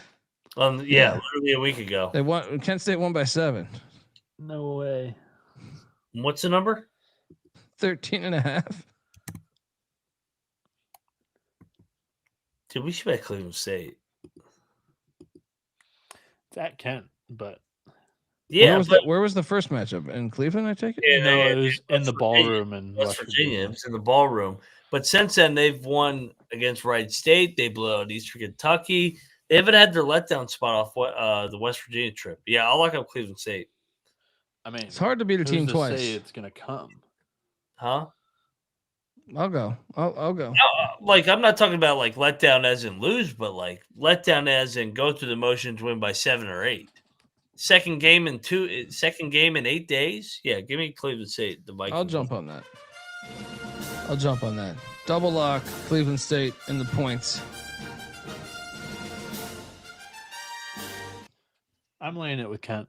I think they're the better team. Right. Next up, we have Lowell taking on St. Peter's. Anyway, no, I see St. Peter's actually laying 6.5 now. 153.5 is the total. I'll take the points. Fucking Lowell. What a joke they are. I'll take the points though. St. Peter's can't score, man. I kind of like St. Pete's at home though. Oh wait, man. They still haven't upgraded that gym, I don't believe, and that's one of the worst in the country. But they play well there. Maybe that's the angle. Well, it is. That's where I was going on that one. I believe. I know they were talking about renovating it. I don't think it's happened, but still, I mean, their one win this year was against Fairdick at home. The other 3 have been double-digit losses on the road. I'll go St. Pete. All right. Next up, we have Maryland Eastern Shore at Binghamton, the game we've all waited for. Didn't they just play tonight? I mean, how many? That was Canisius. No, Eastern Shore played. No, Eastern Shore. I mean, they just played like. No, I'm saying they played Canisius tonight. I mean, last night. Yeah, I mean, that's what I mean. The Eastern Shore over here playing game after game. They played Longwood earlier in the week, and now they're playing. Anyone got a number on this? I don't have a number. Let's see. Is it 3.5? I think I did get it earlier, but I don't see it right now for some reason. Right now it's 4.5. Binghamton laying it. All right. Eastern Shore in the points. No bet. Agreed. Who's Binghamton to be like 4.5? I will go Binghamton. They get their first D1 win of the season tonight. Next up, we have Mercer, Eastern Kentucky. EKU laying 3.5, 166.5 is the total.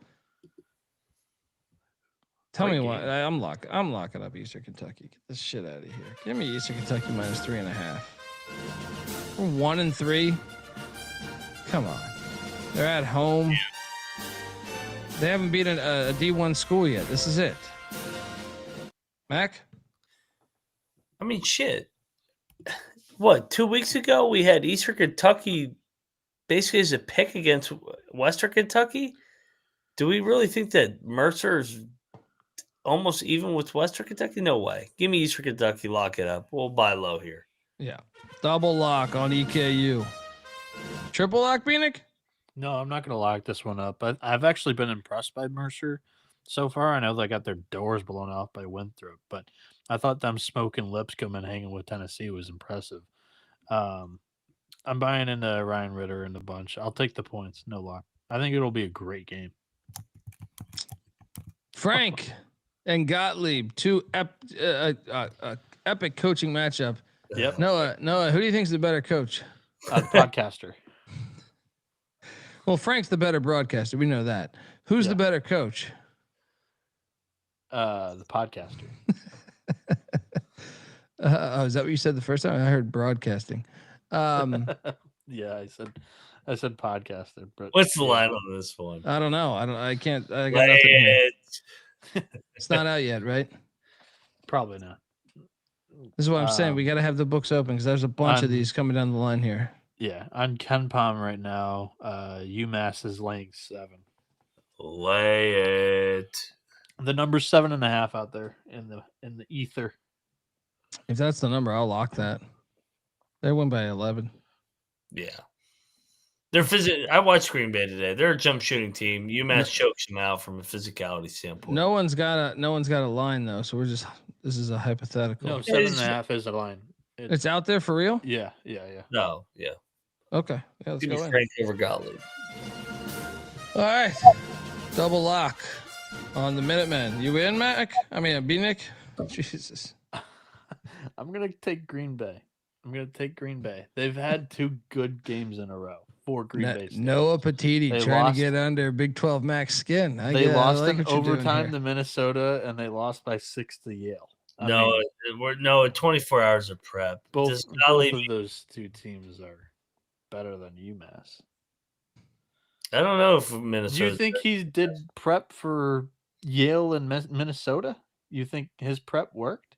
I think it's all talent, autopilot. They are not that talented. Roll the ball, roll the basketballs out there and play, boys. All right, well, they can roll them out and lose by 20 tomorrow. I'm not betting. Nah, it's gonna be by 12. Next up, by 20 tomorrow. Northeastern is taking on Duquesne, the Bet Detectives alma mater. Duquesne's laid 8.5. All right, this is in Akron too, by the way. It's like the LeBron James Classic or some shit. The slide has it. The slide has it in there. I want to take Northeastern so bad here. I got to do it. Give me the 8.5. Give me the 8.5. The spoil LeBron. Give me the fucking 8.5. Moneyline's live. I agree. This is an overreaction to the fucking Princeton game the other night. Let's go. Northeastern. Double lock. Bieniek, triple lock? I'm not betting against Duquesne, but I am going to take the points. I think Duquesne's actually got some really good talent this year. This Pittsburgh clown over here. Hey, Tony Battiti's. They won by 14 against Loyola. They beat Queens straight up, which I know. I've been losing on them. No, they cooked the books on one of those. That was the game they cooked the books, the Queens game. Yeah. Well, they went to overtime against them. I don't know if they cooked it.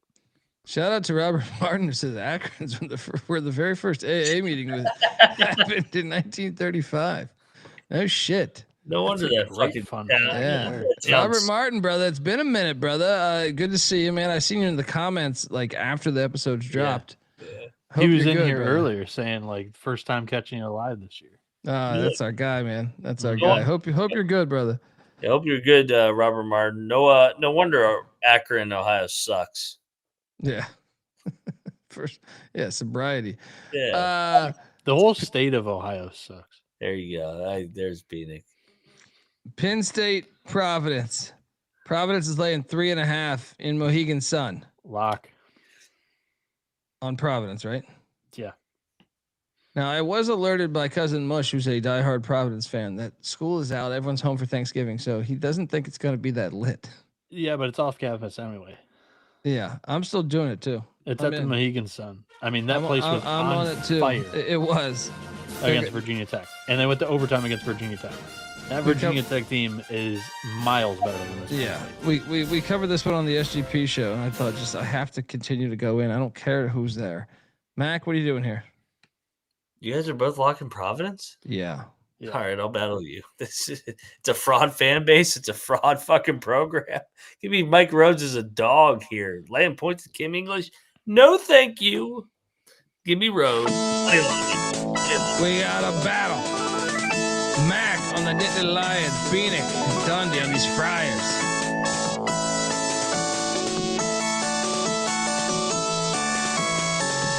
Next up, Mississippi. Oh my God. This line's the real? Dumpster Fire Classic of the year. They're laying 24.5 though. That's insane. We have to lock Valley State, right? Oh God. 24.5. I kind of want to bet it just to bet it. The Dumpster Fire Classic of 20. The last time they played, Bakersfield won 69-64. The last time they played. When was that? 2012. Here's the problem, though. What have they been doing for the last week? They're at an Econo Lodge in fucking Hawaii. they were, well, they'd probably been in California somewhere, but it's too expensive. They were probably in Vegas. I'm trying to think how could they're in Laughlin. They went to Laughlin. They're in Laughlin. What's that? That's my concern. Like they played well in Hawaii for 2 games, but it's been a week. What have they been doing for the last week? There's no way they went back to Mississippi and then now they're in California. They're in Laughlin. There's no shot. They're in fucking Laughlin or Fresno at an Econo Lodge. For you get 6 rooms. Tell them they're students, you get a little discount. But sign a few autographs. This year, they lost by 6 to Utah Tech and 7 to Manhattan. This is Bakersfield. I'm going in. I think. teams. I mean, am I crazy to think Moneyline could be alive here at plus 4,000? Whoa! You're gonna lose by 50. Are you serious on the Moneyline call there? I told you last time they played was a 5-point game. I agree. I want to lock this game. I think that this game is going to be super entertaining in the wrong way. 24.5 is free. I'm going. Watch them lose by 40 tomorrow. After I say that.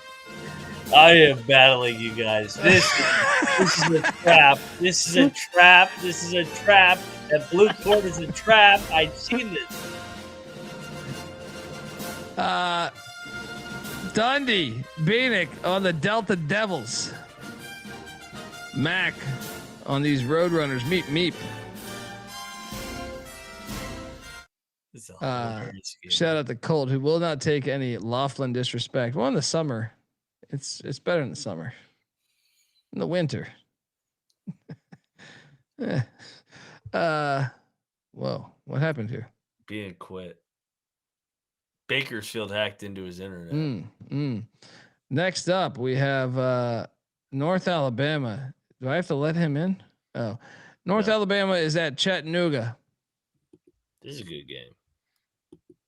Chattanooga's laying 6.5, not 16.5. I fucked that up. The over under at 154.5. I'm gonna lay it with Chattanooga. Mac. Give me the points of North Alabama. I just want to watch this game. 2 good coaches, Earl and Poole. I agree with Mac. I'm on NAU or UNA here. I always say that reversed. I like the Lions.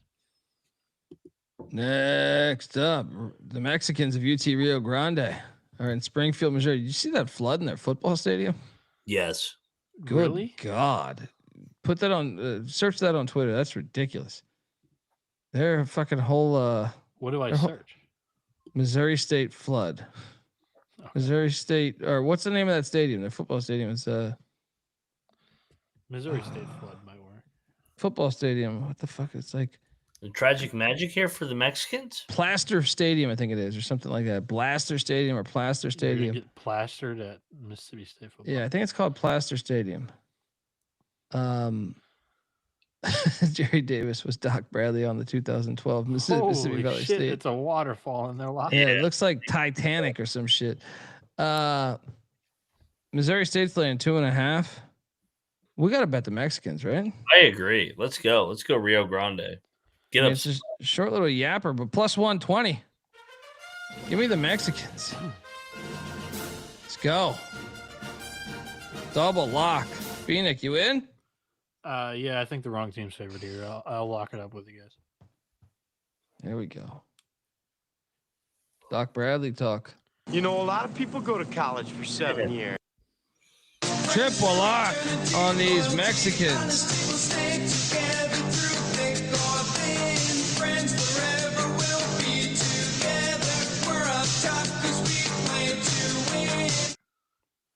Do Do you have footage of that you can show of this I flood? can't. Oh, I okay. can't pull it up in the stream. I don't know what's going. This studio hates my computer. I don't know. Okay.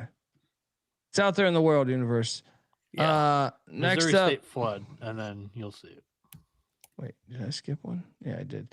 Prairie View is in Martin, Tennessee, taking on UT Martin. What is this line? 8.5 is what UT Martin's laying. The over under at this is in Pensacola, by the way. It's not in Martin, Tennessee. Okay. Pensacola, Florida. 156.5 is the total. Last time they played, Prairie View won just 2 years ago by 12. Different coach. Yeah, we gotta lay this, right? This line stinks. Give me the points in a bet. You keep fading, Martin. I'm going back. I'm I going took back to the well. money line game one. In his defense, this is the first game where they are a favorite. On a True, neutral too. Showing these Europeans the beautiful Pensacola and Destin and all that shit down there, Panama City. I think they're gonna be excited about America. They're gonna say, well, why the hell are we living over in Europe, right? It's all these soccer players kicking shit around. You know what I mean? Let's go. You locking up Prairie View, Mac? No. I just said it stinks. Okay. No bet. I'm out on this game. I'll lay it with the Skyhawks, but I'm staying off. I'm a little bit nervous about game one as a favorite for them. I mean, every game they've entered as a bye game, as a dog. Schulman was doing the rounds on media hits this week, so it's no problem. Next up, we have Santa Barbara at Nevada. Not again. Money line. I'm going back. Yep, it's plus 220. Signed, sealed, and delivered. I'm locking up UC Santa Barbara. Get your Bat Cave shit out of here. Mac? Please tell me you're doing this. I'll take Santa Barbara, even though I don't like them either. I'll lock it up. Nevada shouldn't be laying points against anybody. No. This team's broken. Bieniek? Yeah, I'm on the Santa Barbara money line here. You're getting the Gauchos off a tough overtime loss against Loyola Marymount, where they controlled that entire game. They really didn't play bad either, in my opinion. Catching bits and pieces of that one, whereas Nevada has not passed my eye test whatsoever. You would have thought that they would have fixed whatever they needed to fix after getting blown out by Santa Clara, but no, they went out with their head up their ass and lost outright to UC Davis as well. I think they continue the spiral. They've got to look ahead to a MTE in Palm Springs next as well against Washington. Santa Barbara, lock it up, take the 5.5, but also take the money line. Wrong 220. I'm with you. Plus 220. Gauchos.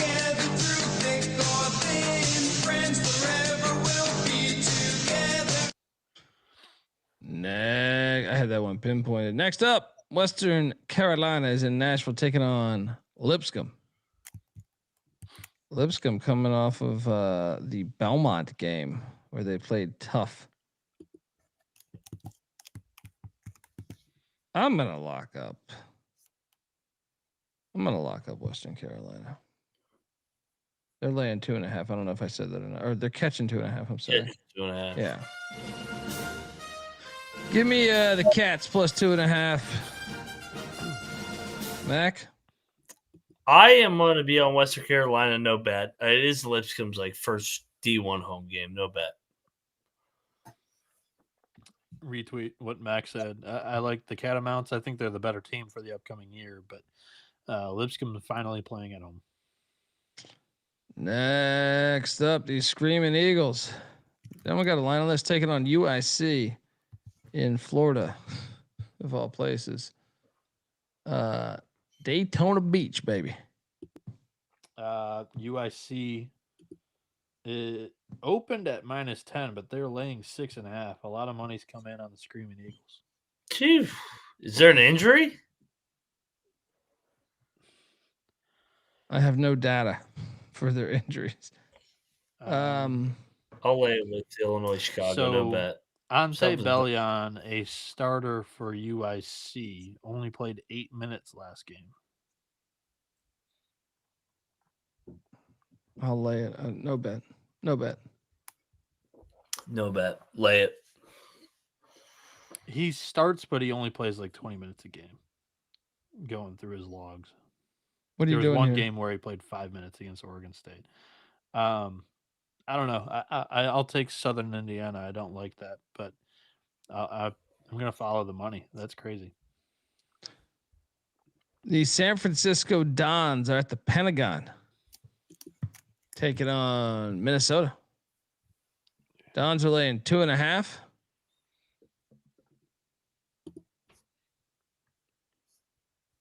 Give me Minnesota to win this thing.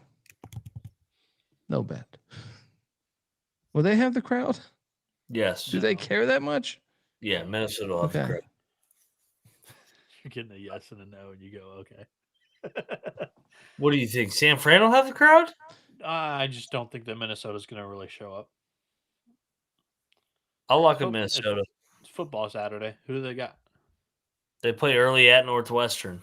At Northwestern. At Wrigley. Yeah. At Wrigley. So that's where they're going to be. Yeah. Give me the Gophers. Lock it up. I'll take the Gophers. I'm not going to bet it though. Moneyline McIntyre. Lock it up, the Gophers. I prefer the Dons. You're on the Dons, Bieniek? Yeah.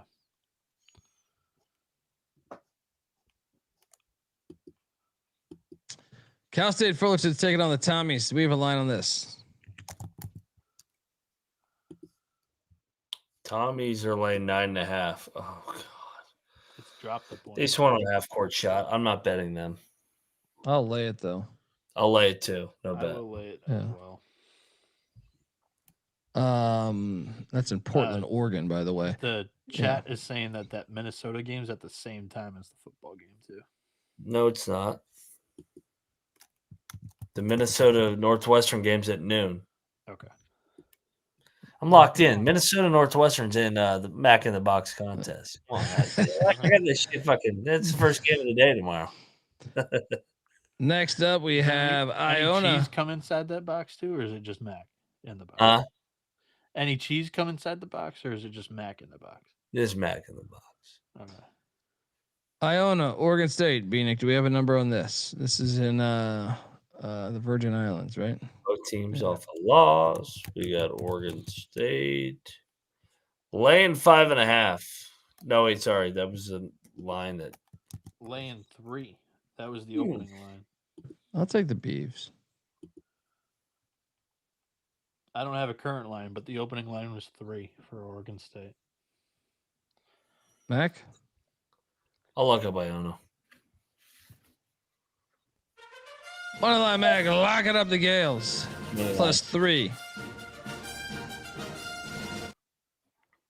Bieniek?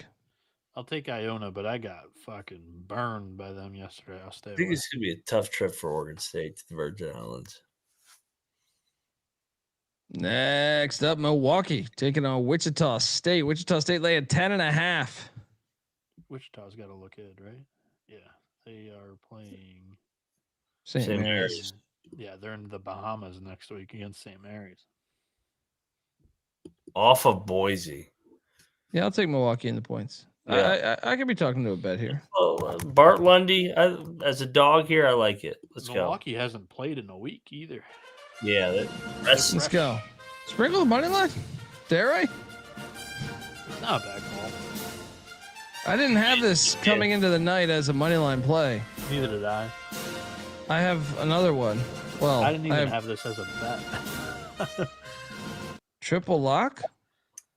The only thing is, like, Milwaukee's played really poor in these bye games.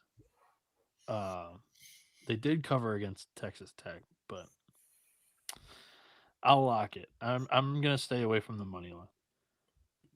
Triple lock on Milwaukee. Yeah, I'll stay away from the money line too because my money line's right here. How does plus 325 sound? Not as much as some of the other money lines we've hit this week. but it sounds good. Because I think Ball State's going to go into Terry and give them a game. Locking up the 8.5. Sprinkle the money line on that plus 325. And you heard it here first.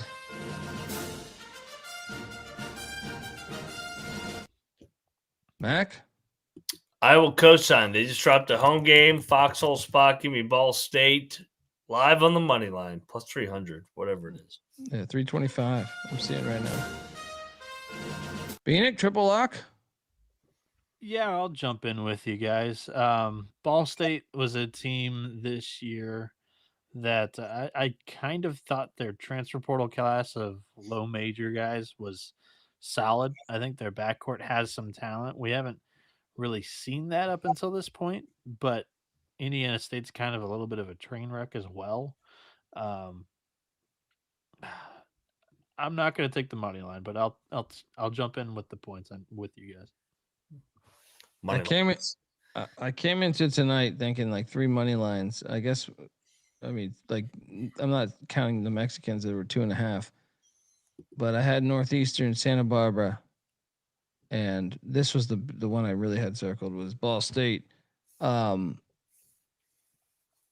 we can add Milwaukee to that card if you want. But anyway, triple lock on Ball State plus 8.5.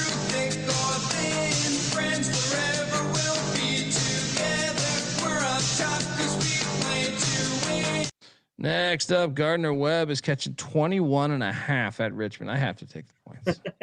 I know they're 0-5. I just have to take the fucking points here. Should we bet Gardner Webb, Mac? Who's Richmond get? They're I think Gardner Webb's on my no bet list. Totally. I'll hop in. G Webb lock. Let's go. No one's gonna bet Gardner Webb. That's why it's gonna hit. 21.5. Double lock Gardner Webb.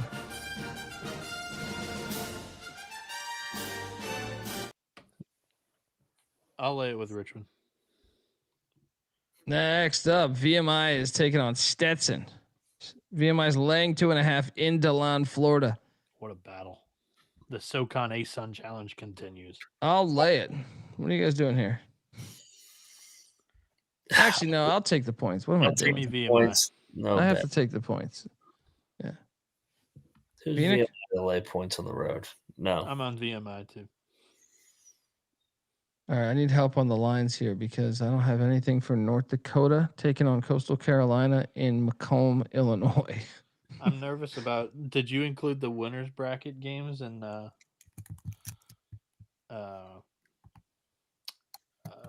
Paradise Jam?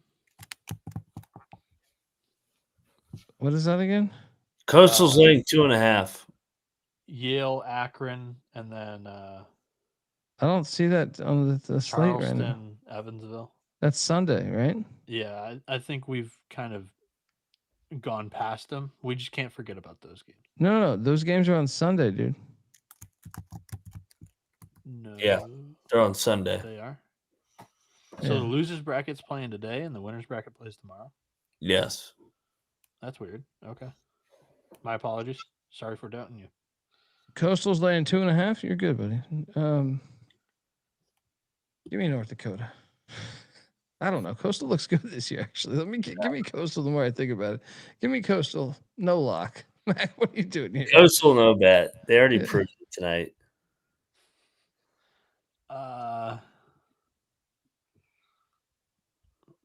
I'll switch it up. I'll go North Dakota. They've got a win over Winthrop, just as Coastal. Or sorry, no, that's Coastal. That I was looking at. I'll go Coastal. All right. Next up, we have. All right. Morehead State's laying 6.5 at home. This opened up at 3.5. I shit you not. The reason why I know this is because I had it marked down and I have not bet this yet, but now I see 6.5 because we've been doing a show for 3 hours. That's a lot of movement, man. Where did you see that open? 3.5 because I made this slide. This is one I made because I was excited about potentially jumping on Morehead State. I've got Game is not at home, by the way. It's I in, believe you, but I've got Johnson line City. history at opening at 5.5. Huh. Where's the game at? Where's the game at? It's at ETSU because Moorhead just played ETSU tonight. It's one of Well, those. that fucks up my whole handicap, but I'll take Moorhead minus the points. Yeah, I'll lay with Moorhead. Moorhead over less head. No bet. Shout out to Frankie in the chat. Let's go. I will. Moorhead might be really bad this year. I'll go Monroe. Incarnate Word is in Daytona, Florida, taking on High Point. What's this number? Championship game, right? High Point is. Why don't I have a number on this? Does anybody have a number on High Point? IDub? 6.5. I'm seeing. I got 13.5 on FanDuel. High Point. Darius Jones saying 6.5 on DK. 13.5? How is there this much difference? That might have been this game. Monroe and Moorhead. Oh.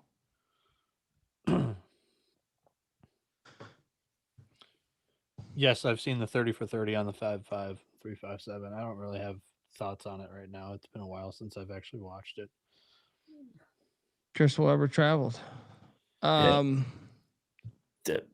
betting IDub. If it's 13.5 in a championship I game. need to know what the fucking real number is. Do we have a real number? Okay. I thought this is a I'll lock up Incarnate Word. I'll take IDub. I'm not locking it. Moneyline Mac, locking up IDub. They have a bunch of seniors in upper class. They do. You sure Phoenix? This is a championship? This is a 4-team, not an 8-teamer? It's a 4-teamer because those other teams are playing each other. Yep. Derek's saying 11.5 is out there. Shit's all over the place here. Well, I mean, it did just open up recently, so because they played. I want the 13.5. I kind of like Incarnate Word too. I think they'll be competitive in this one.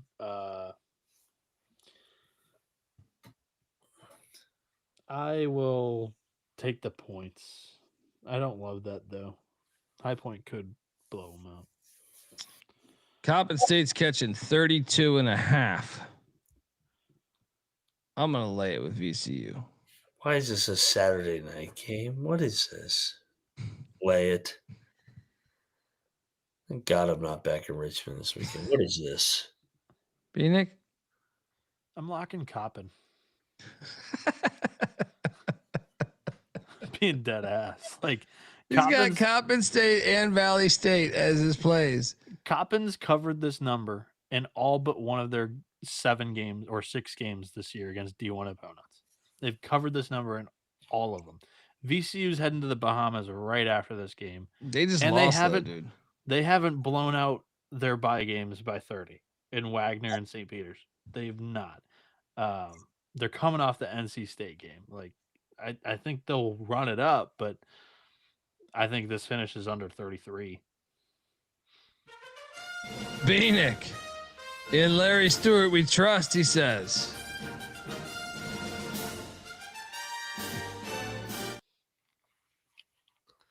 Next.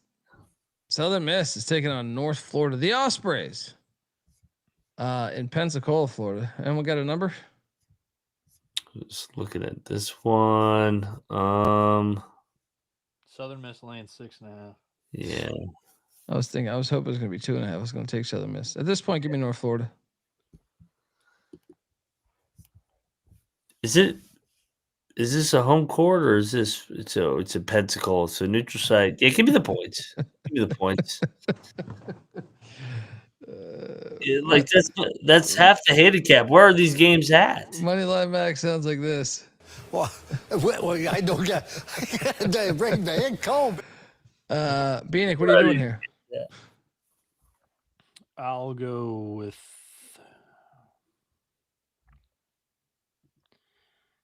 This is a tough one because Yeah, North just Florida take the hasn't played points. anybody of their Don't competition don't level overthink it. yet. You're not betting it. I'll take the points with the Ospreys. Like they've played 3 bye games so far and got their shit drilled. Like I think there could be some hidden value. We don't know what they're going to be. I'll take the Ospreys. Northern Colorado's at Portland. Northern Colorado, the road favorite, laying 3.5. Northern Colorado lost on a half court shot you said today? Yeah, Hail Mary.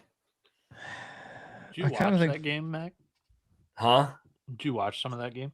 No, I just saw the highlights. I bet Northern Colorado, so I won, but Yeah.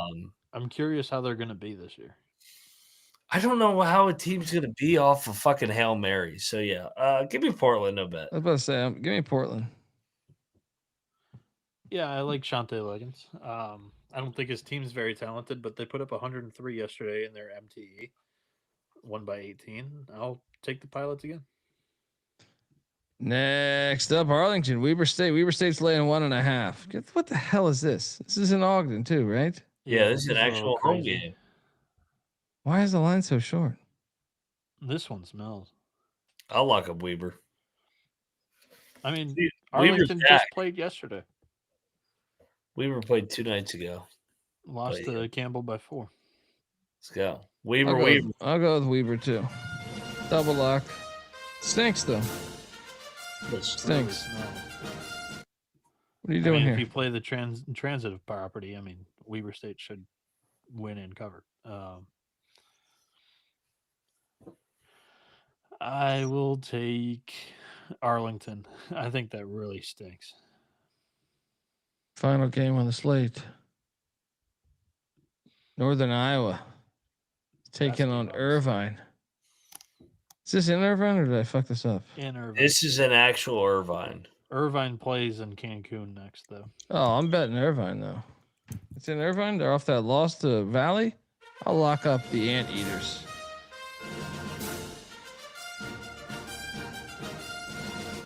Mac.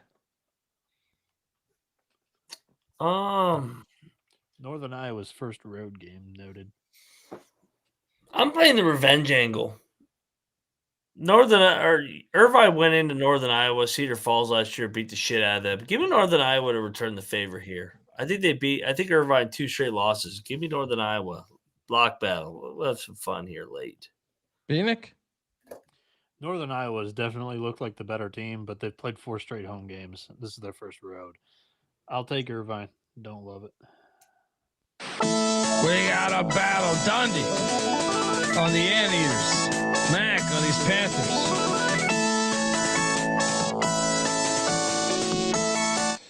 It's actually a standalone, so I got to log UC Irvine. I mean, there's a 9 o'clock game, but that'll end in the first 10 minutes of this thing. So. There we go. All right. Top plays of the night. I mean, you got my dog. My dog is Ball State's gonna fucking beat Indiana State. I mean, there's a couple dogs I like, but that's the one with the biggest odds. I'm gonna get you the most amount of money. I will also lock.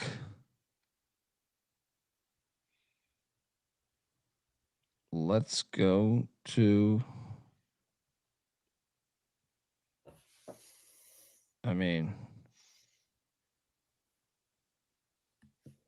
am I fucking retarded right now? Give me Gardner Webb plus 21.5. Love it. Gardner Webb plus 21.5. One of the locks. The others will be Santa Barbara in the points. Just got to do it. And then I will take Providence minus the number at Mohegan. Mac, fire. I'm gonna go Eastern Kentucky, back at home, lay the points. Late night window, give me Weber. Basically gonna pick them. And lock number 3. I love Northeastern getting those points. So give me those points there. I do like that one. I almost picked that. And then for my dog, let's go. Give me El Milwaukee live at Wichita. Bieniek. My dog is also my favorite bet of the night. UC Santa Barbara not only covers the 5.5, they go into the Bat Cave and knock off Nevada on the money line plus 220. Nevada, I mean, has looked like dog shit all season long, but they've lost 2 straight outright. They lost to Santa Clara as a favorite, and then you would have thought it would have been a bounce back spot against Davis. They lost that game too. So I like Barbara coming off an overtime loss where they were leading the entire game against Loyola Marymount. Barbara's got an explosive offense. Nevada, not so much. So take the points, take the money line as well. Providence minus 3.5. I like them at the Mohegan Sun. This is their second game there, so they're familiar with the building. Fan base showed up last time against Virginia Tech. They're playing Penn State this time. It's the same line. It shouldn't be. Virginia Tech's like 10 points better than Penn State this year. So lock it with the Friars. Number 3, I think the wrong team's favored, but by in Missouri State, I like Rio Grande catching 2.5 points. I think they got a great chance. That is to win a good that one game too. And then lastly, I threw it in during the review or recap portion of the games. PJ Haggerty's had a great start to the season. Right now, he's 80-1 for National Player of the Year. I know you got guys like Cam Boozer that's going to stuff the stat sheet like crazy. He's probably your betting favorite right now, and same with Braden Smith. But at 80-1, he's had so many crazy fucking lines. And if Kansas State continues to play well, you're going to get some great CLV on that one. And who knows? I'm not rooting for injury, but if one happens, that tends to open up the market completely. And if you get one of these long shots, then you're live. So sprinkle a little bit 80-1 PJ Haggerty to win the Wooden Award over at Caesars right now. Guys, Howard is playing in Cameron Indoor Stadium. Yep. Howard and Niagara. Howard's laying 2.5. I think Niagara's going to get him tomorrow. Did we not have that game on the slide? I can't remember if we did or didn't. Gotcha. I have no idea. Those games. I'm not betting any games that corrupt Coach K build. What were the games that I was like, we can't forget about them? Give me Howard. Bieniek, what are you doing here? I'll go Niagara. All right, folks. Give Noah Bieniek a follow. In the show where I said like, don't forget about those slides if they're in there or not. Check the picks page. Yeah. Time to be a bet. Just let's get out of here. I got a show in 4 hours. Folks, give Noah B a follow on Twitter at NoahB77_. Give Moneyline Mac a follow on Twitter at Moneyline_Mac. I'm on Twitter at the Colby D. The College Basketball Experience is on Twitter at TCE on SGPN. Don't forget YouTube.com/The College Experience. We really appreciate everyone in the chat and everyone that helped donate to help us out. That is awesome. Don't forget it's Christmas time. SGPN merch store, promo code holiday. A lot of cool shit in there. There's other ways to help us. And I understand it's the holidays, man. You got kids, shit's expensive. You don't always have to. I mean, we want any donation helps, but at the same time, your eyes and ears will also be just fine. We're grateful. See you in 4 hours. Let me sleep. Till next time, this is the College Basketball Experience. You better start thinking about yours. And we are out of here. Mailbox 170. Let's get 1.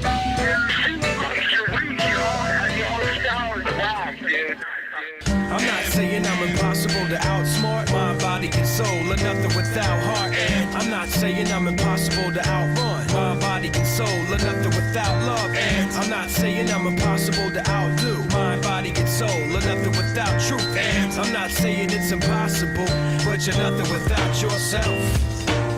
We're the obsession to be a part of that, started that. Mind over matter don't matter in the markets. I've seen much smarter cats have heart attacks, largely because leaders need lambs to be lethargic. Match Switch wits with the half-wit phantom. I don't need jumper cables or mic cords to analyze an analytical anthem. Between my two ears, an engine pumping the life force. Force field for your grip on the grievance. Still gonna feel unchallenged, aboard stiff. So arrange the pieces to appear cohesive. All the hard work will go largely ignored if your hands are covered with post-its and paper cuts. You need to have your voice in the vice grip. The one who made it famous ain't the one who made it up. You don't get overtime just for working the night shift. I'm taking a pitch right now. It's like I'm not saying I'm impossible to outsmart mind, body, and soul, or nothing without heart. And I'm not saying I'm impossible to outrun mind, body, and soul, or nothing without love. And I'm not saying I'm impossible to outdo mind, body, and soul, or nothing without truth. And I'm not saying it's impossible, but you're nothing without yourself. Every time I close my eyes, I'm taken to the same place, a playing field, and every contestant's got the game face. Everybody's yelling, you ought to play it safe. Make sure them shoes are tied and